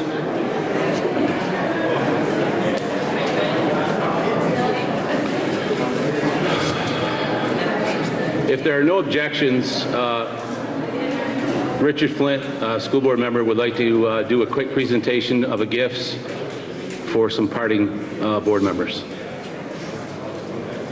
Thank you.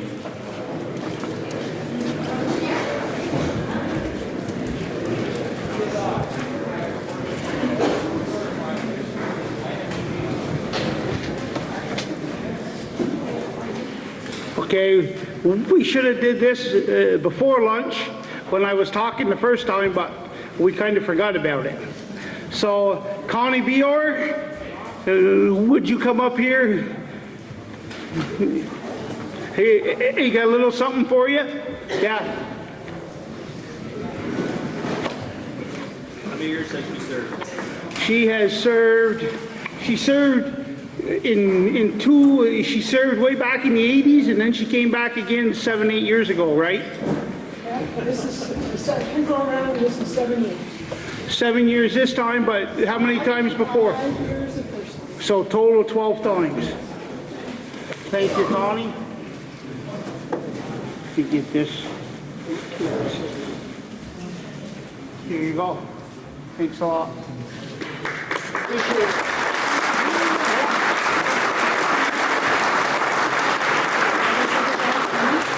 Is Dave Rodney here? He's gone on vacation. Okay, and Nola, is Nola still here? Okay. Better open them up.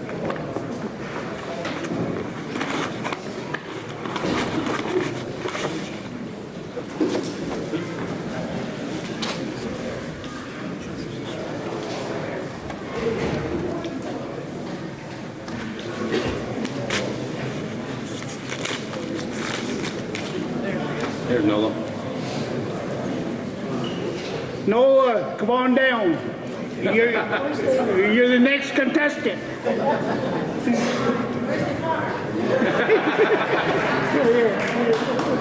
Next year's budget.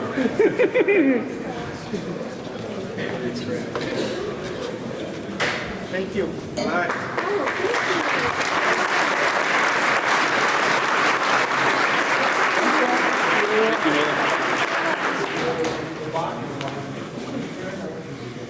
I guess Dave isn't here. Hey, Dave Ronnie. Not here yet. Is he not here? Like 5 minutes. Oh, we can't wait that long. We can get Dave at the end. Yeah, we'll get Dave at the end. You better keep it with you. Okay. I'll give it up. Thank you. Thank you, Richard.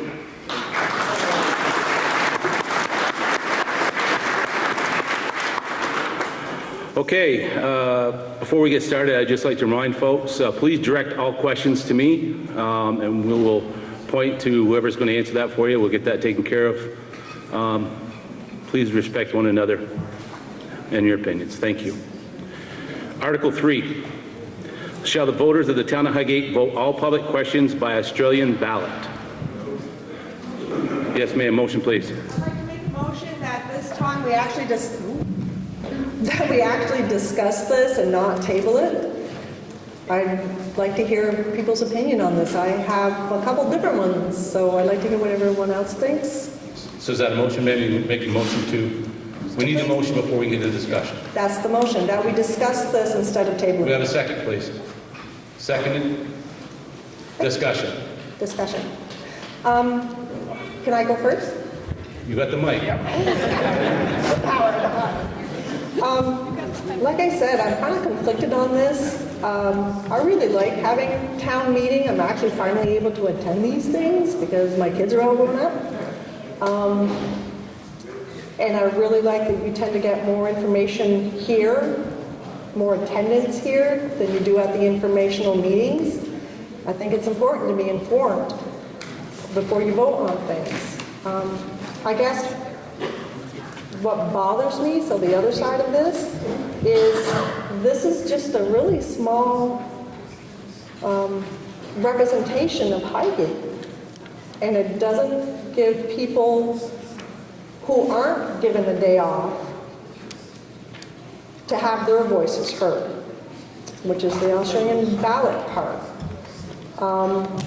I also am kind of concerned as I look around that this seems to be an older group. I'm really glad to see that younger people are attending, but I think if you kind of look, I think the group is aging. And I just think as the years go on, that we're going to have less and less representation at a town meeting. And it'll be even smaller amount of people who will decide these issues for us. So I'd like to hear other opinions about this. Anyone else? Right up front, please. Well, the polls are open from 7. Hold on a minute. Thank you. Mike's on the way. I like the meeting too. I'd hate to see it go away, but I feel like the polls are open from 7 to 7, so whoever can attend the meeting can still come to vote. Because they have all the same things on the... They don't have all the same things? Well, I still hate to see the meeting go away. So I vote to keep it. I would like to put something in there because I said at a public meeting, my understanding of Australian ballot was, for the most part, it was only my experience in being part of many town meetings. So it certainly was not a professional opinion. It was my opinion that if you want Australian ballot, town meeting as we know it would be over. I have since been told that that's not necessarily true. My understanding of how this worked was you cannot have discussion on the day of an Australian ballot. You can't discuss and vote the same day, and I've been told that that is not necessarily the case. So if I misspoke, I do apologize for that. I just want to say that up front. Mr. Yates. So on the Australian ballot, when this was first warned, it was warned as all budgets and public questions. And it has since been changed to just public questions. So Kyle is correct. We'll still have a town meeting. All budgets will be voted the way we do today from the floor. So amendments can be made, and we'll leave here with a budget every year, hopefully. But it will allow the people that sit on the boards to get more feedback on the rest of the public questions from everyone who walks in that can't stay, but takes time to come and vote and then leaves.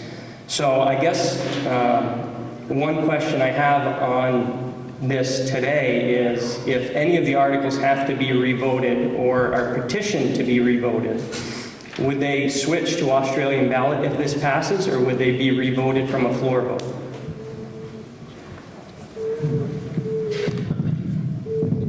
My understanding is, and again, I do not have the Robert's rules in front of me, that if you go with Australian ballot today, if there was a revote next town meeting, it's Australian ballot. Now, if someone could give me clarification on that, I would be most appreciative, but I believe that's how it's set up. The next, if they vote yes today, the next meeting that's held with a vote would be Australian ballot for yes, no question. So everything for now on will be Australian ballot, no matter if it was revoted for today's vote, if it was revoted for some reason. Today it would be voted from the floor. Right, today. That happens today. After today, it would be Australian ballot. Thank you, Shelley. I'll agree with you. Phil? Yes, I've noticed that this is a tradition that's long withstanding in our community and in our state, this town meeting process. And I know a lot of places have changed it where they've done it at night to garner more people input, because most people work during the day, let's face it. And most people don't get the time off.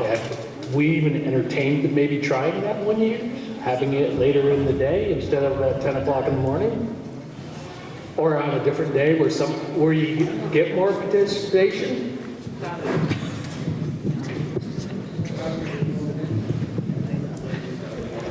Did you understand what, yes? Yeah, Yes, I think last year we started, I mean, we can definitely entertain that, but I think last year we started at 10 a.m. and went till 6:45, 7 o'clock. So it'd be rough if we started this thing around 5 and it'd be at 2 o'clock, 3 o'clock in the morning. Yes, ma'am. Hi, my name is Heather. Well, there's a lot of people who are young who would like to vote, but they cannot vote because they're working either second or third shift. Polls close at 7, and I think everyone should have the right to be able to vote. I don't care if they're young or old. Everyone should have the right to be able to vote for the important issues in this town. Thank you. Thank you. Any other questions? Any other discussion? Mr. Rainville? So I guess I would just like to make this article in tune a little bit with how the MVU budget now is Australian ballot compared to prior. As it was said earlier, you guys used to have a full theater audience engaged in the process of running the school. And what is it there for? What's there now? 20 people. And again, I'm not saying that everybody that's not there is uneducated on the process or what's at hand. But in my opinion, for the most part, they're probably going to be a lot less educated than if they come to a meeting like this. So I personally am adamantly opposed to doing away with town meeting. I understand that it's a small percentage of the possible voters. I understand that. But for me, I think those people that are here and engaged are much more informed and with the process with our boards than otherwise. Get her up front, please. So just a clarification, I guess. Looking at this year's article list, which articles would be affected by this and which ones would not?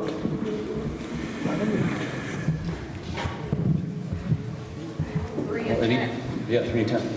3 and 10 are the only ones that would be affected? Pretty much anything with a dollar amount would be voted off the floor.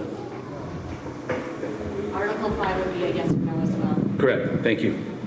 So 7 and 8 would be voted Australian, not on the floor? No. It would be voted off the floor.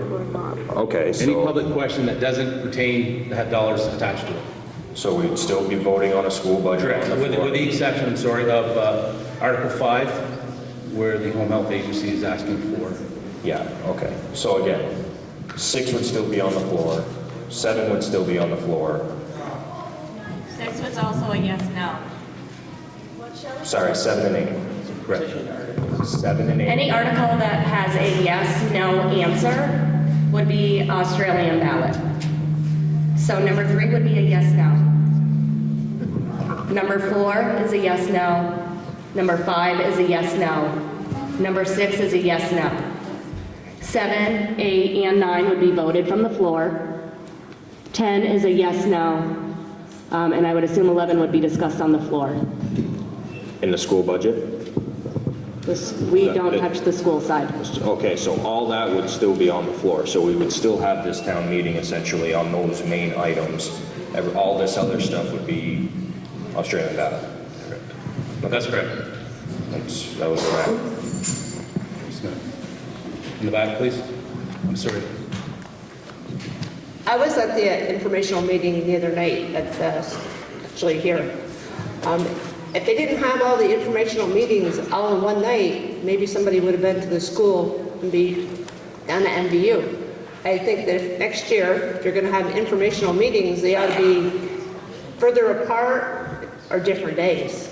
That way people can go to the school board meeting, like Mr. Flint said earlier there. He was a little bit teeth, but If it was different nights, I think maybe more people would show up. Not saying they will, but it's a possibility. Thank you. Sharon would like to respond to that, please. Yes, Richard brought that up the other night, and the select board did work with the Highgate School Board to make sure that their meetings were on separate nights. The MVU decision for their informational meeting was made after that meeting. So it's something that we missed. We will try to do better next year. Okay, Richard, you hold me to it. Right up front, please, and then Mrs. Flint after, please. Mr. Maskell. I'd like to agree with Henry that we've been doing this for quite a while. I've been doing it for quite a while, and I make the attempt to make it here. I take a vacation day. If this town is important to you, and this meeting is important to you, you will make time to make it here. And without it, I discussed it earlier with our supervisory union and stuff, we're losing more and more stuff all the time here, folks. Your voice matters. If you don't think it matters, think again, because it does. And after today's done, you'll find out just how much it matters. But I definitely want to keep this. I do not want Australian ballot. Thank you. Mrs. Flint. Mrs. Flint. I agree with Zeb, but I also have been to MVU's informational meeting for the last however many years, and you get 10 to 25 people tops. And you can't tell me that the people that are voting over there today know what they're voting for, because they haven't had any information in order to make that a decision. Thank you. Ms. Rainbow? You probably can't answer this, but is there, I know that these kind of meetings are taped. Is there a way to coordinate with Channel 15 or the educational channels so that those who can't make the educational meetings can see them at I mean, some of these things I've looked at and they're not shown at a time where, I'm going to stay up till 2 o'clock in the morning to watch something, or 10 o'clock at night to watch something. So that people who can't come to an educational meeting or select board meeting can see those, and that can be their way to garner information. It's just a thought out there. Someone would like to take that? Is it possible to talk with? Yeah, so I know for the select board meetings, those are streamed online, so those are available on YouTube, so you could watch them at your convenience. I'm not sure about the school meetings, but it's something that can certainly be looked into. In the back. Keith, got Ty and then Keith. Just Ty first, Keith. So I talked to, I was at the school informational meeting, and this same topic was brought up, and the superintendent assured us that he was going to work with Channel 15 to offer the same services that the town does to stream. Thank you. Thanks, That's Ty. exactly what I was going to say, because I watched you, I went to the informational meeting and watched at the same time. So what's televised? Thank you, Keith. Any other questions? Are we ready to vote? Article 3, shall the voters of the town of Highgate vote all public questions by Australian ballot? Those in favor, signal by saying aye. Aye. Opposed? No. I do believe the noes have it. That article has been defeated. Article 4, shall the voters of the town of Highgate set the final date of payment for FY 2019 property taxes to be Thursday, November 1st, 2018, with payments to be received in the town office by 5 p.m. We have a motion by Mr. Maskell, second by Mr. Martin, Mr. Miller. Discussion? All those in favor? Yeah, sorry. Would doing this have a problem for the town? The question is, would doing this have a problem for the town?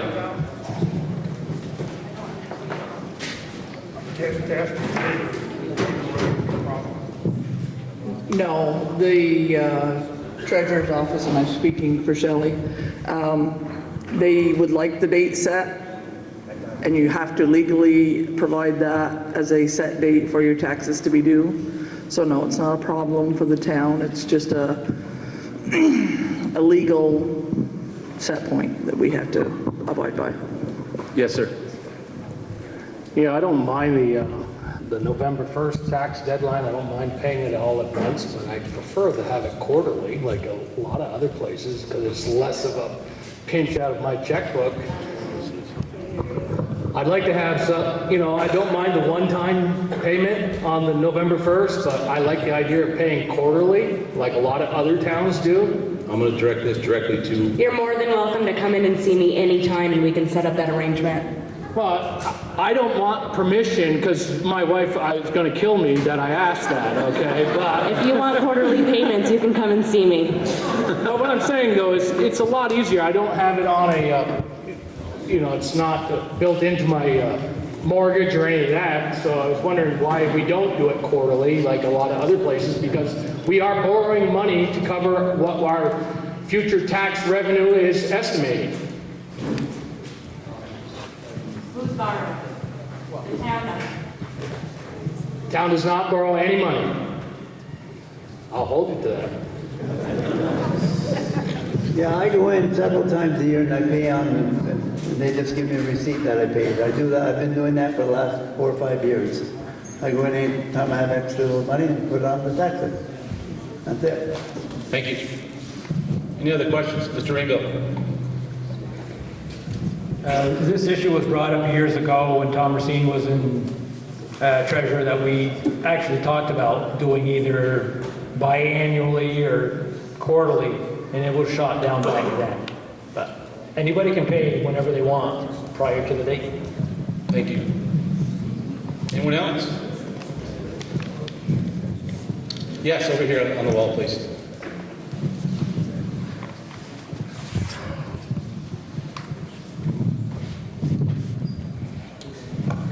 Becky Johnson. I too struggled with a once-a-year tax property bill, and I have found Shelley to be so receptive and warm to making it work for me and the town. And the other issue, we have a lot of information out there, televised, social media, and how we're going to get people to participate is a whole different issue. But thank you, Shelley, for helping me, and I'm sure many others. Thank you. Anyone else? Are we ready to vote? Article 4, shall the voters of the town of Highgate set the final date of payment for FY 2019 property taxes to be Thursday, November 1st, 2018, with payments to be received in the town office by 5 p.m. All those in favor, signify by saying aye. Aye. Opposed? The ayes have it. Article 5, shall the voters of the town of Highgate appropriate $7,424 for home health services provided by Franklin County Home Health Agency, Inc. We have a motion, please. So move, Mr. Chevalier. Second, Mr. Rainville. Discussion. Mr. Rainville. Is this basically the same number as last year, or is this a new item? Exact same as last year. Any other questions? Yeah, what do they do? Is there anyone from Franklin County Home Health Agency to explain? We have someone in the back that can explain that. 1 second, please. Make a motion to recognize or dispute. Are you a registered voter at Highgate? No. We've got a motion to, all in favor? Opposed? Have at it, lady. Okay, so I'm Courtney Bates, I'm with the agency, and in 2017 we made 3,175 visits to 83 residents in Highgate.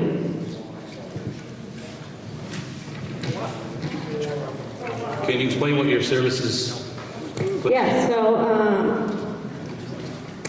I can tell you exactly how many of those visits were for what discipline we serve. So 1,040 of those were for nursing, so patients who needed home health nurses to come visit. 213 of those were physical therapy patients. 127 were speech and language pathology. 86 were occupational therapy. 58 medical social workers. 606 licensed nursing assistants. 161 homemakers. 835 personal care attendants, and 50 volunteers. Thank you. Do you have any other questions? Up front, please.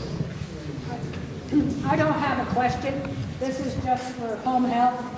You do an excellent. This is just for home health, and it's in appreciation of you. You folks do a wonderful job out there. Thank you. And we thank you for being there too. Thank you.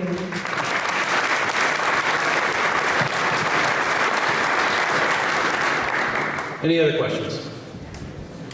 Right here in the middle, please.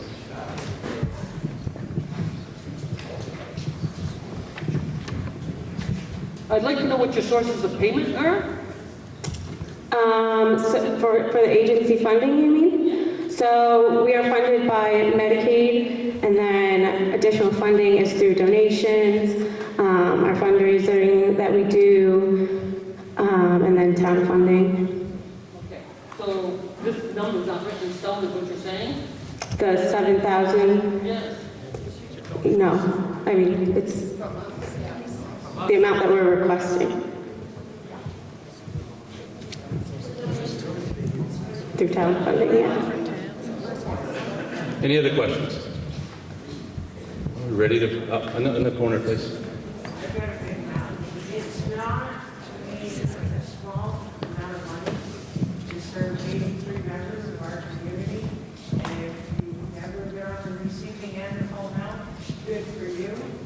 But I think the Heart of Highgate says this is a small amount to contribute for the return our citizens get. That's all.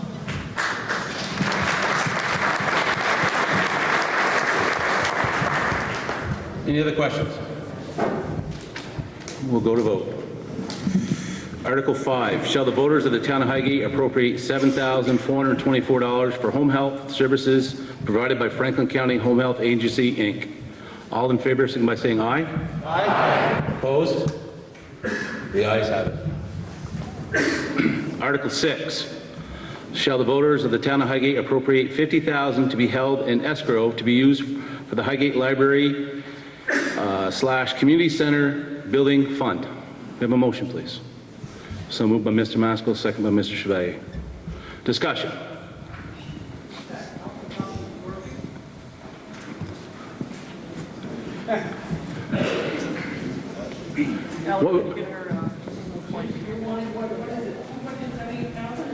No, ma'am. This is Article 6. Mr. Raybill.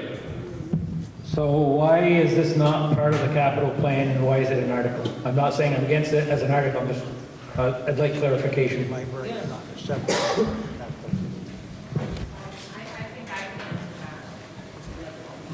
Just 1 second, please. Told you you're going to get busier. So last year I talked to you a little bit about the library and about the plans that we were doing, and we had a presentation, and the trustees last year approached the Planning Commission and asked to be part of the capital budget. And I don't want to speak for the Planning Commission, but they had turned down our request at that time. And so as a board, we decided that we would stand on our own and we would just come and ask for that, that capital improvement. And so, Henry, that's how we got to where we are today. So when this year came around as a group, we've completed that municipal planning grant that you so kindly funded for us last year. And because we've done that and we want to be able to move forward, we're again requesting that $50,000 or some sort of capital investment into a new library building at some point in time. So that's how we got there. Mr. Flint in the back, and then coming to you, Mr. Ringo. Yeah, I think this year, with everything going on and the money, I think for 1 year, I think we need to table this one, this 50,000.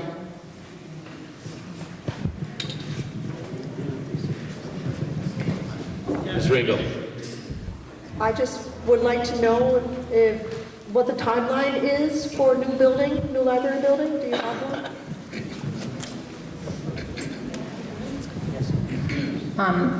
Well, you know, Kelly, we just finished the very baseline of planning for that building, and so I think we're looking at, you know, a 5 to 7 year projection.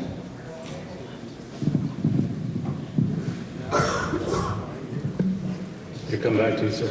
Yeah, is that tied into the next article with the 278,500 for capital improvement? So what would the total be for the library? That's community center. B. What plan do you have for how much it would cost down the road? The articles are separate, so you're voting only now on the 50,000. The proposed library that the feasibility study came up with was $2.1 million to produce that building. That doesn't mean that necessarily all comes from the tax base. Once they reach a certain amount of funds, they can apply for grants, and it's part of a long-term project. Now, to me, it's not worth it, but... Mr. Ledoux, over here. Coming back to you, folks.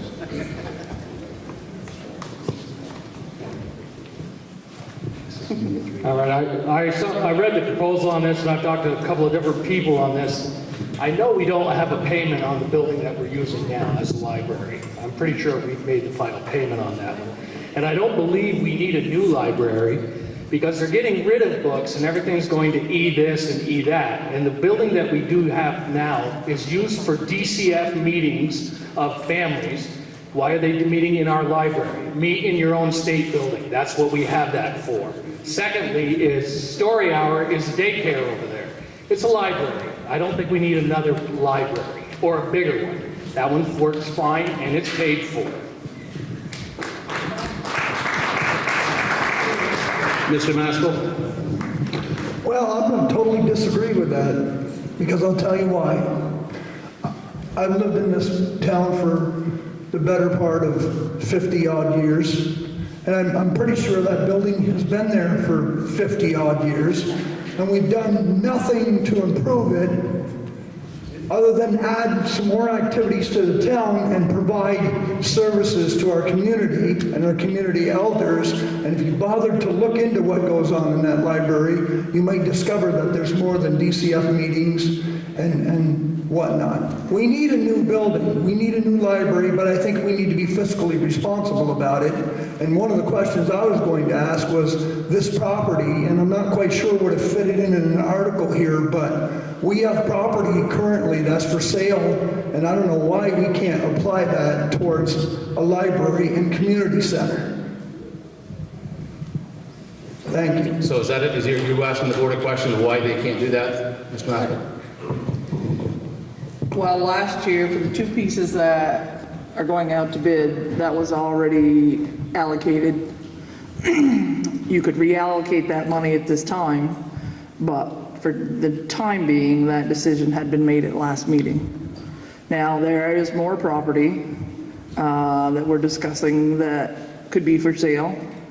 Anything from part of the land donation we got at the frontage road property, and there's a lot of other parcels in the town. But yes, that money could be set aside for the library. Mrs. Rainbow. Is it my understanding that if we were to agree to put $50,000 in escrow for the library, would that count toward the amount of money we would have to raise in order to start applying for grants? Yes, that money could certainly be used as the portion that the town would be responsible for in a grant fund. But you haven't investigated what that level would have to be met? And No, you don't at know this yet? point, we're also in a feasibility study with the Macy property, and we're waiting to see some outcomes of that to decide where the library trustees and the boards decide where to put a new building. Yes, sir. I'd like to know how much do you anticipate after you build the $2.1 million library? How much maintenance costs, staffing costs, and how much the library budget would go up? Looking at, they want 4 extra staff, that alone is going to double the budget of the library. So it's not just building a $2.1 million library. It's the cost of maintaining, keeping it, heating it, security, insurance, all that. And that's a cost that keeps going. I don't debate that we don't need a newer library. I just debate we need a $2.1 million library. Thank you. Ms. Calder, right up front, please. Right up front.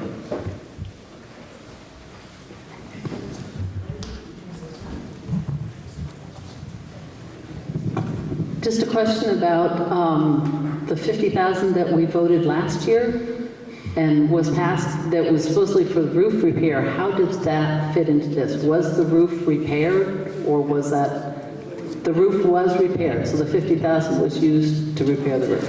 No, we set aside, I think it was $8,500 last year to repair the roof. And when we ended up getting somebody in to do that, it actually ended up being a little bit more money. And so the library found extra money that we put towards that didn't come from the town, that was donated.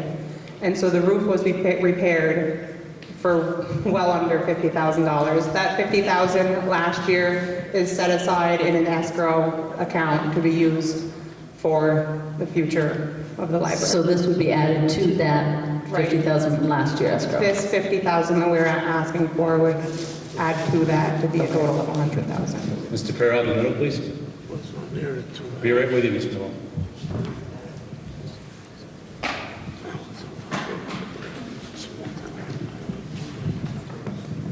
You tell me that small roof cost $50,000? No, sir, you misunderstood what she said. It was in the sum that was a little over $8,500, I believe is what she said it cost to repair the roof. Yeah, but why did they estimate so much from last year?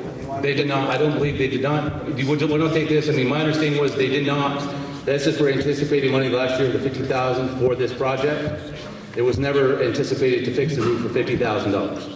So that 50,000 didn't go towards like the roof repairs? That's separate. Separate, it's completely separate. Yeah, the library budget last year had a line item for building maintenance. Right, and the library put it out for bid. The library has been re-shingled, re-roofed,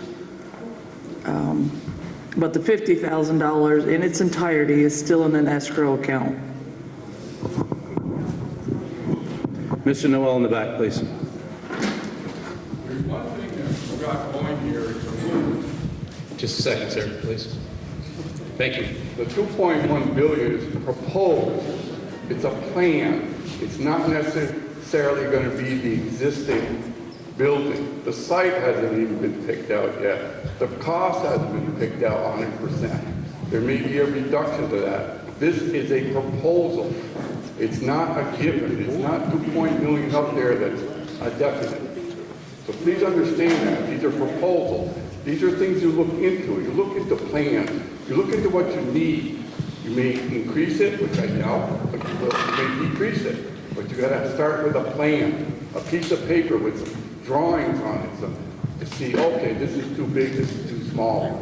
And another thing, I have a question of the treasurer. What does a penny produce today on the tax roll? On today's grand list, Yeah. 39,000 and change. Okay, thank you. Ty. Can I amend this article? Yes, this can be amended from the floor. I make a motion to amend this article to $25,000 to be financially responsible, and I also know that the library does need something in the future. Okay, I believe it's a point of order on myself because we need to vote on the $50,000 one first. If that's defeated, I believe if it's defeated, if someone that voted no can ask to reconsider the amendment and then drop it then. Is that not correct? You can amend the article, correct. What do you guys, how do you understand that?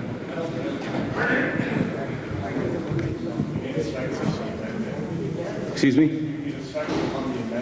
On his amendment to vote on the amendment. and then And then you either approve the amendment or you go back to the original. thank you, Mr. Roberts. I appreciate that very much. Yes. Mr. Yates. I believe this was a petitioned article from the library, so I do not believe we can amend a petitioned article. If you could check that, that would be great before we start amending the petitioned article. We'll have to get that. We'll have to check that. I'll have to call the VLCT and get confirmation on that. Shaking your head. Yes, ma'am. It's more a comment than a question. The article says that we will appropriate that amount of money. It doesn't say that it's proposed, that we're looking into it, that we're thinking about it. We'll actually vote to hand over that enormous amount of money for a library project. And once again, I believe I stood up here a year ago at this time and said the same thing. That's an awful lot of money when we have other things we could be spending money on. And there is the other piece of, and don't get me wrong, I'm all about books and libraries and things we do for the kids. But do we really need that big a building, that big an expense? We haven't even been able to project out how much money this is then going to cost us every year as taxpayers. And that's something I think that we do need to think about and we need to get some answers to before we go ahead and appropriate $2 million and change. In the back, please. My name is Becky Johnson, and I have the pleasure of serving as a trustee for the library. I urge you to vote yes to the $50,000.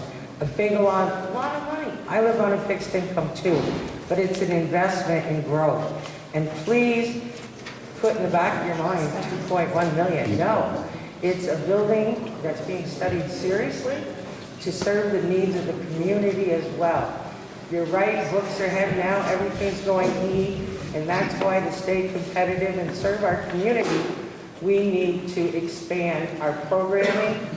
It seems like a lot of money on the first one, and the library trustees will tell you, but we've got a hell of a staff over there that does incredible things for our town and our children, and it's not a done deal. We're asking for another $50,000 now to just put us one step further. It's going to serve everybody, so please think about that also. Thanks. Thank you. Before we, yes, Mr. Beatty.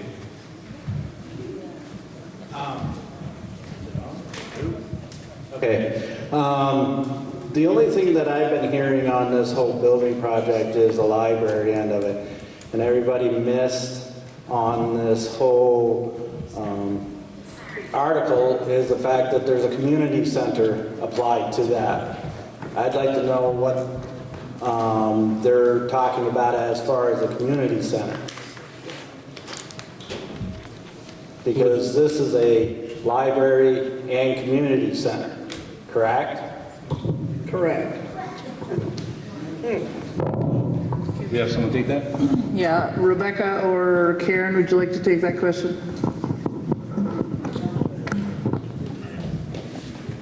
Well, I guess it's getting passed on to me.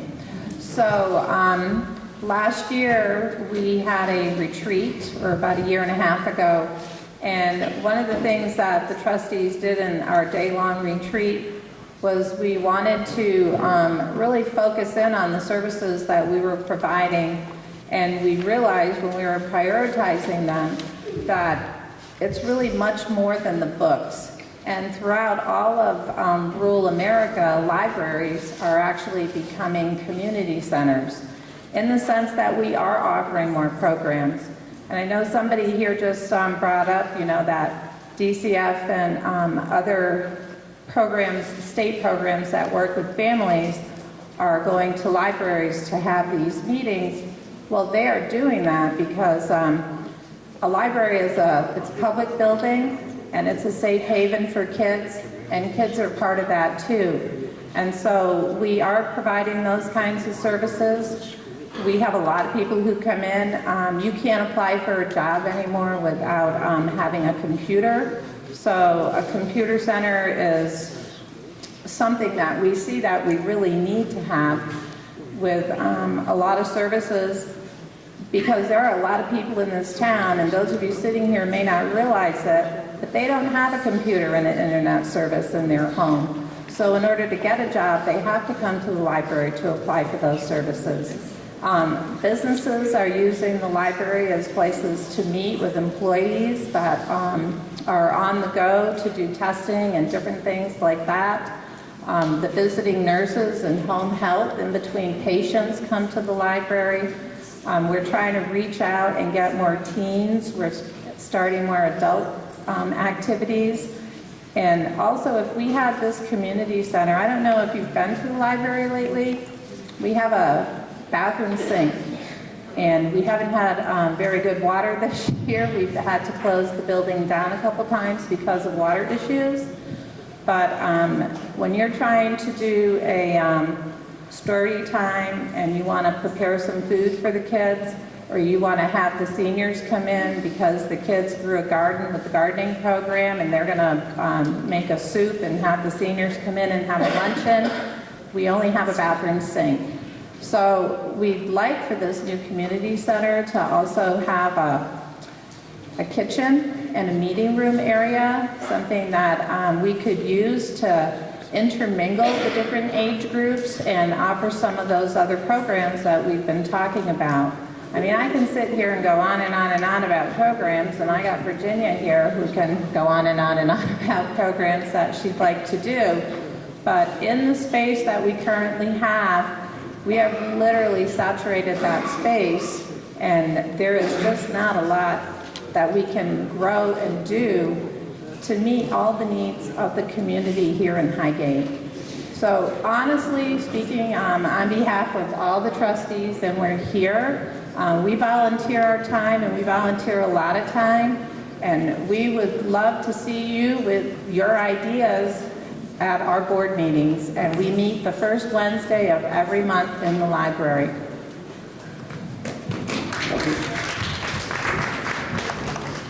On that rebuttal, I just wanted to, I wasn't attacking anybody or anything. I just wanted to make sure that the community understood that it was more than just books.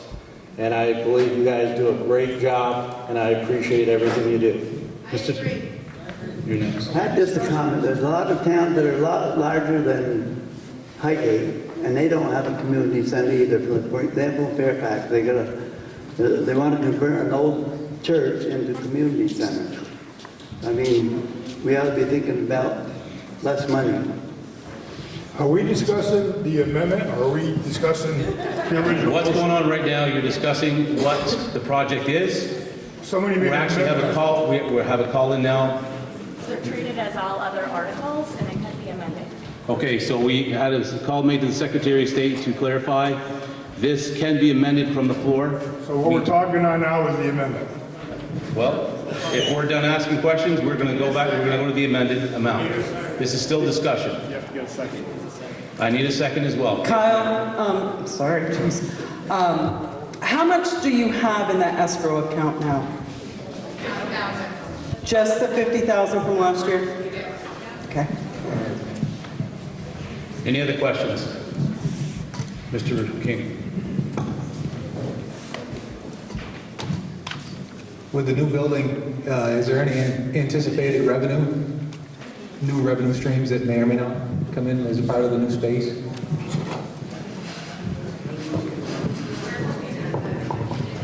Just a second, please, Ms. Morton. Let me get that real microphone. Is there any anticipated income? I don't think that we're that far yet in the process.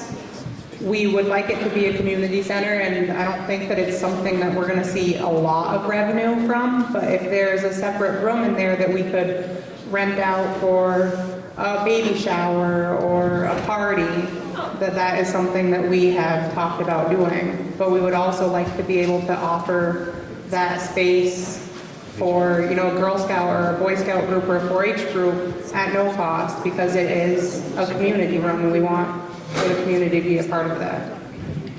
Yes, ma'am, up front right here. Yes, ma'am. Hi, my name is Heather Coda. I'm not against the community center, but $2.2 million is a lot of money. But I think it should be lower. But also people gotta realize how much it costs to have someone in jail for 1 month. They're talking about $80,000 or more. With the drug problem and stuff, I would like to see more programs to help our young people in high school to be drug-free and alcohol-free, and you know, just to have more programs for the kids like sports, walk and field hockey and stuff, and stuff like that. Thank you. But I would like to see the 2.1 million be lower. Thank you. Sharon, or microphone. We're going to need a second on that motion. They're just discussing the whole thing. I've been called a point of order. Do we have a second on the amended motion of $25,000? Yeah, second. All kinds of seconds. Okay, so we have a second on that. Is there any more discussion? Sharon. Thank you. Just as a point of order, you saw a presentation about the school budget earlier. Did you happen to notice the hundreds of thousands of dollars we spend on early education? The pre-K. Our library does a fantastic job with those children. And they reach out to all community members. I agree with Ms. Kroger that we have an issue in this town, like all the towns in Franklin County have a drug issue. The more we can keep our children in safe places, the more programs we can offer them that provide opportunities more than the drugs and alcohol that become rampant, the better off our community will be. So I would also ask that you vote in favor of our library. They do one hell of a job. Mr. Maston and Mr. Ralph. I'd like to make a motion that we move the question. The question's been moved. Again, 2/3 majority. Voting yes. Question's moved with 2/3. No, if you want to keep it going. All in favor of moving the question, signify by saying aye. Aye. Opposed? Question's been moved. It's close enough for me, sir. So the amended amount of this motion is $25,000. Approve the amendment. Thank you. My apologies. The motion is to amend Article 6, so it shall read, shall the voters of the town of Highgate appropriate $25,000 to be held in escrow to be used for the Highgate Library and Community Center Building Fund. All in favor, signify by saying aye. Aye. Opposed? No. Hands, please. All in favor?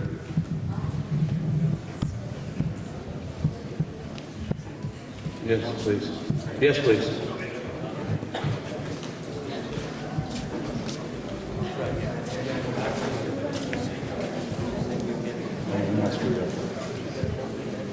This is amendment 225.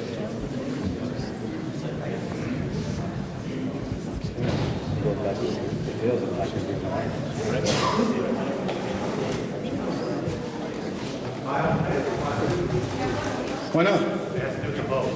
Sure. If we vote yes on this, Yes. that means to amend it, that means it's $25,000. If it's voted down no, right? Correct. That means nothing gets appropriated, correct? No, we go back to the original article.